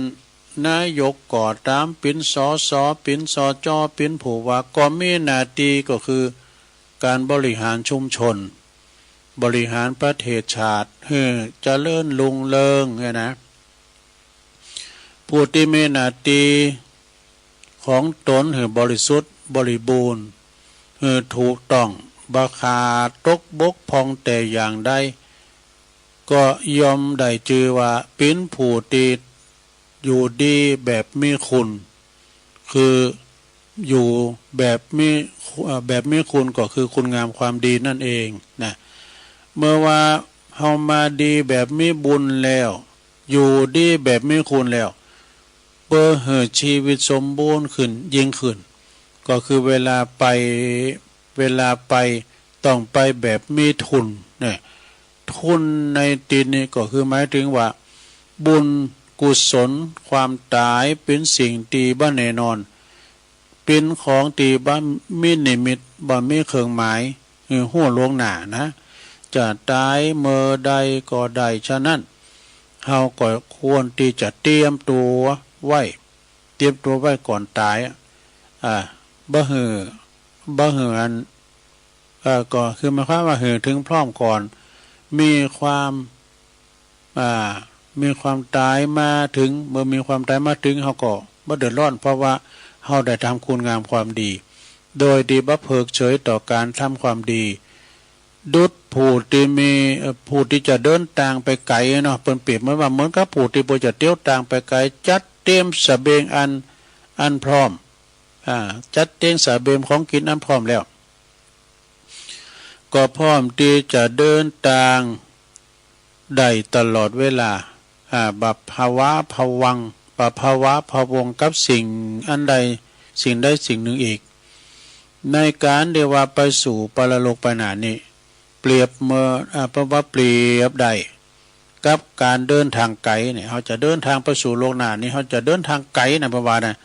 ต้องเตรียมเสบียงไว้พร้อมเสบียงนั้นในที่นี้ก็คือบุญกุศลนั่นเองนะในการที่ว่าเขาจะหืดตานรักษาศีลแล้วก็เจริญเมตตาภาวนาเป็นต้นผู้ที่ยังบุญกุศลถึงพร้อมแล้วเนาะเมื่อว่าลงรับคันไปสู่ปรโลกไปน่ะยอมได้ชื่อว่าไปดีแบบมีทุนเนอะไปดีแบบมีทุนตามทั้งหลายชีวิตของสัมปสัตว์นี่ยอมไหลเลือนเคือนไปสู่ปากทางแห่งความตายโดยเสมอภากันบ่มีภัยหลอดป่นไปได้ดังที่เฮาได้มาประจักษ์โดยตนเองแล้ววันนี้เนาะโดยมีผู้ที่เปิ้นตายไปเป็นทิฏฐะโนคตินี่นะฉะนั้นนี่พึงรีบขวนขวายทำหน้าที่ของตนมันสร้างบุญสร้างกุศลไว้ให้หนักคนที่จะดีจะชวนในคนที่จะดีจะชวนนั้นหาใจอยู่ที่ติดชาติกำเนิดต้นตระกูลไม่แต่คนที่จะดีหรือจะเลวนั้นมันอยู่ที่การกระทำเนอะกรรมเท่านั้นที่จะจำแนกสัตว์หือดีหรือเลวสัตว์โลกทางหลายนี่ก็ยอมเป็นไปยอมไปอันเป็นไปตามกรรมของแต่ละคนแต่ละตนนี่นะกำเนิดของคุณนั้นบ่สำ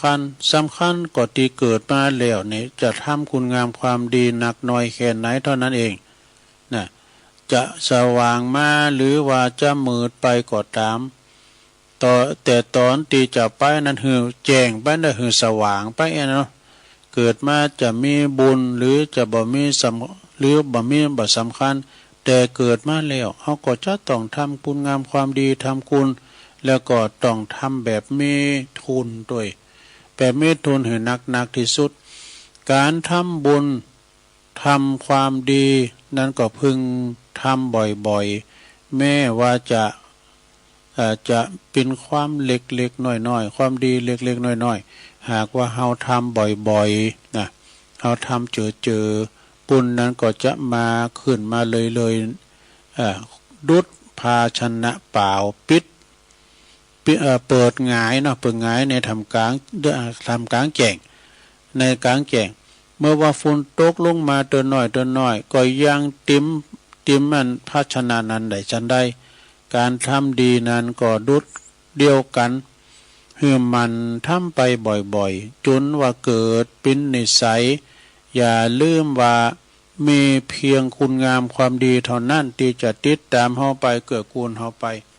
ในสู่สัมปรายภพเด้อขอจอยเหลือกันอย่าเฮาจะมีความสุขในทั้งโลกนี้แล้วก็โลกหน้านี่โลกหน้านั้นก็คือโลกหน้านั้นก็คือไปสู่ที่ดีนะคือแจ้งมาก็แจ้งไปเทศนาวาสาเนในกาลที่เป็นที่สุดแห่งพระธรรมเทศนาอันนี้ตุลุงก็ขออำนาจแห่งคุณการบำเพ็ญบุญกุศลทักษิณานุปาทานวันนี้ก็ดีจงสำเร็จเป็นภลวะปัจจัยเกิดโน้นเกิดกูลหืดทานทั้งหลายได้อยู่ดีมีสุขที่พ้นที่เพิ่นลงหลับไปนะก็ขอไปสู่สุขสงบประสบแต่สิ่งดีงามในสัมปรายภพหน้า แล้วก็อย่าได้ร้อนใดๆอย่าได้ทุกข์ร้อนใดๆสมดังเจตนาของทุกท่านโดยทุกเจ้าภาพแล้วก็พร้อมโดยญาติสนิทมิตรสหายทั้งหลายจงอยู่ดีมีสุขกันตลอดไปในกาลนี้ตุลุงได้เทศนาสำแดงพระธรรมเทศนามาก็พอสมควรแก่กาลเวลาก็ขอสมมุติยุติลงปุงไว้เพียงเท่าอีเอวังก็มีด้วยประกาศนีสาธุสาธุสาธุจบลงไปศรัทธาญาติโยมทั้งหลายพระธรรมเทศนาเนาะมืดมามืดไปอย่างนี้ก็เป็นเรียกว่าไปดีเพราะมีบุญเอามาเพราะมีทุนมีทุนก็คือการทำบุญนั่นเองนะอันนี้เป็นธรรมหลวงปู่เนอตุอุ้ยหลวงพ่อบุญปันปุญญธรรมโมวัดแม่โป่งดอยสักเก็ตเนอเป็นมอบไม้ถวายมาเมื่อเอามาแสดงให้ศรัทธาได้ฟังเอาปอนให้ตุอุ้ยกันเด้อเอากันถึงหลวงเตือนหลายหับปอนพร้อมกันเนาะสัพปิติโยวิวาจันตุสัพพะโลโกวินาศตุมาเตภวะตวันตรายโยสุขีติขายุโกภวะอาภิวาตานาสีลิสนิจังวุธาปัจจายโนจัตตาโลธรรมาวทันติอายุวันโนสุขังปะลังเอาหับปอนกันไปเรียบร้อยต่อจากนี้ไปก็เอาอันนี้มันน้อยเนาะศรัทธาญาติโยมทั้งหลายวิธีทำบุญแล้วแหละเจ้าก็บุญวันนี้ก็บุญอันนี้ก็บุญเพื่อสุขภาพใจและก็สุขภาพพลังคมนะสุขภาพสังคมคำว่าบุญนี่ศรัทธาญาติโยมแปลว่าเครื่องชำระจิตใจใสสะอาดบริสุทธิ์สว่างสงบลมเย็นสะดวกสบายทุกอย่างทุกด้านทุกกรณีเนอะคำว่าบุญนี่นะโอ้บุญคิดเขาก็ได้อยู่โฮมมาได้โอ้หาเขาได้อยู่ป่าเดชพวกไหนน่ะเนาะถ้าว่าเฮานี่ทำมันยังไปก็ตามถ้าจอยลดความโลภความโกรธความหลงความหันแก่โตความทนีทีเหนียว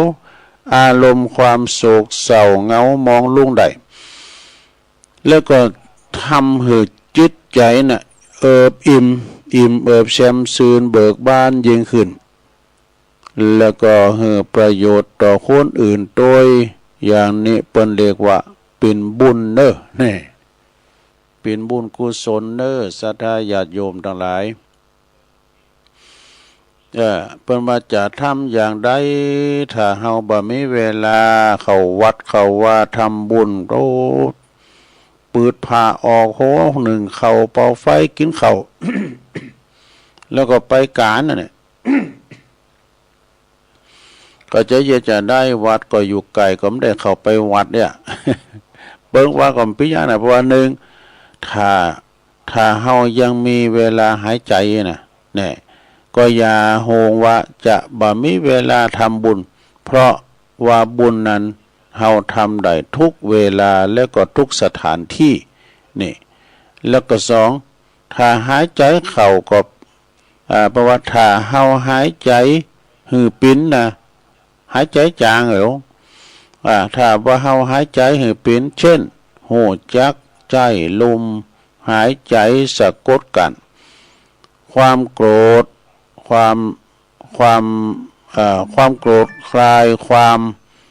เข็ดแล้วก็โดยการหายใจเข้าออกละอดกัน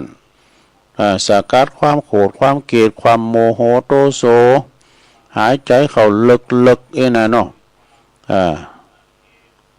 หายใจเข้าลึกๆแล้วก็ออกจ้าเข้าก็พูดออกก็โทหลายครั้งเนี่ยจะไปหายใจขวางไอ้อาจารย์วรรณชัยบอกว่าอันนี้ก็เป็นบุญแล้วเด้อเนี่ยหายใจเข้าลึกๆอัดลมหายใจเข้าติ้มปอดเนี่ยแล้วก็3 ถ้าทำแล้วสงบเย็นเป็นประโยชน์ขอให้มันใจได้ว่านั่นแหละคือบุญนั่นเองเป็นบุญนั่นเองเนาะแล้วก็เฮาทำบุญได้ในรูปแบบต่างๆเด้อคือสัลละทรัพย์เพื่อว่าเงินทองก็ตามนะของสัมปติอันใดก็ตามเขานำกำกินไปถวายก็ตามก็เป็นบุญอย่างฉลาดนี่เป็นบุญอย่างฉลาดสละทรัพย์ทำบุญอย่างฉลาดเนี่ยสละทรัพย์เด้ออย่างฉลาดทำชีวิตให้โปร่งเบาจากกิเลสนี่โปร่งเบาจากกิเลสนะแล้วก็เกื้อกูลโดยแรงกำลังกายนะแล้วก็ฝึกจิตชำระใจให้ใสสะอาดทำบุญ10วิธีในพระพุทธศาสนานี่ศรัทธาญาติโยมเนี่ยแล้วเพิ่นก็บอกว่าการทำบุญ10วิธีในพระพุทธศาสนาเนี่ยบุญในพระพุทธศาสนาเนี่ยทำได้มากมายหลายวิธีสรุปแล้วได้มีอยู่10วิธีก็คือ 1. การบริจาคเงินและก็สิ่งของเรียกว่าทานะใหม่นี่ทานะใหม่ก็คือการต้านหืดตานแล้วก็ต่อไปการลดความประพฤติบดีเรียกว่าศีลใหม่เนี่ยหมายความว่าศีลใหม่นี่ก็รักษาศีลนะ 3. การฝึกจิตให้ใจสงบจากจนเกิดปัญญาเรียกว่าภาวนาใหม่เนี่ย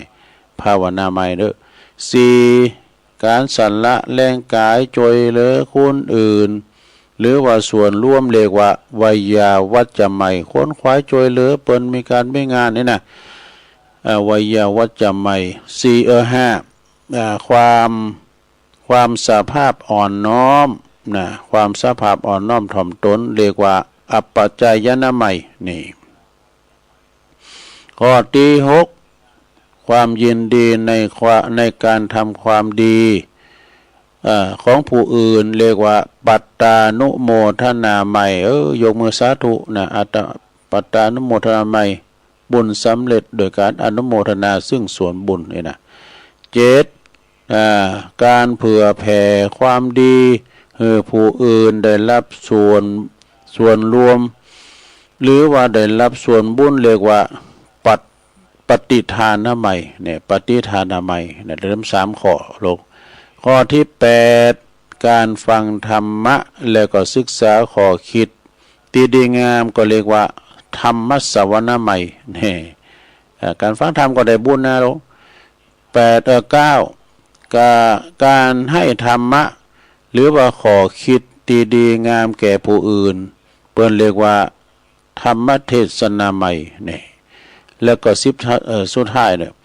การนึ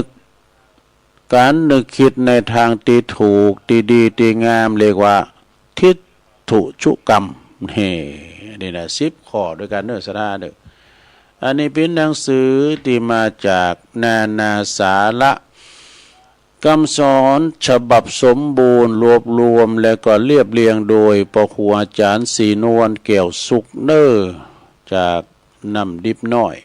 อันนี้ก็เป็นหนังสือปอพยาที่พระครูมอบหมายถวายตรงเวลาจุนกรรมก็เอาหมดเนี่ยโธ่เป็นปอพยาทั้งนั้นเน้อทฤษฎีบัวพ้นน้ำก็ดีอย่างหลายอย่างเนาะเป็นน้ำเป็นถ้ำของตัวอุ้ยเขาหลายอย่างนะเอามานำเสนอศรัทธาญาติโยมทั้งหลายได้ฟังกันไปเนาะวันนี้ก็คงจะสมควรเวลาแล้วก็เนาะก็มืดมากำเดี๋ยวนี้ขึ้นแดดแจ้งแวนไปเห็นแล้วศรัทธาทางนี้ปลอดฝุ่นได้กะทางอื่นเปิ้นตกเนี่ยที่ดอยหล่อนี่บัดตกนี่ศรัทธามันก็ตกปิ้นหย่อมนะฝุ่นตกปิ้นหย่อมเฮ้ยมันบักกระจายโทรไปก็มันก็มีสักวันมันตกวันนี้ก็วันหน้าเนาะคะแนนจะไปตกซุบจับงานเปิ้นที่เปิ้นมีงานได้ขอตกดีตกงามเนาะศรัทธาญาติโยมทั้งหลายวันพุธก่อนมาฟังกันใหม่เนาะตี 3ศรัทธาตุลุงจะนำรายการจากลาศรัทธาไปก่อนเด้อ วันนี้ก็มาตกมาเตนอาจารย์พระครูอภิวัฒนวิกรมเจ้าของรายการเปิ่นติดงานประชุมมาบัดเต้นแล้วก็ตัวลงก็เลยได้รับชันทานุญาตบริหารเวลากันไปเนาะก็จะส่งงานเหน้องเจเจเนอะจะตัดสัญญาณไปตั้งวัดปักตั้งเจริญกันต่อไปขอความสุขความสดสดีจงบังเกิดแด่ศรัทธาญาติโยมต่างหลายเนออยู่ดีมีสุขเนาะสัพพิติโยวิวัจจันตุสัพพะโลโกวินาศตุมาเตภวัตวันตรายโยสุขีติคายุโกภวะอภิวาตานาสีริสนิจจังวุตตาปัจจายโนจัตตาโลธรรมาวาทันติอายุวันโนสุขังปะลา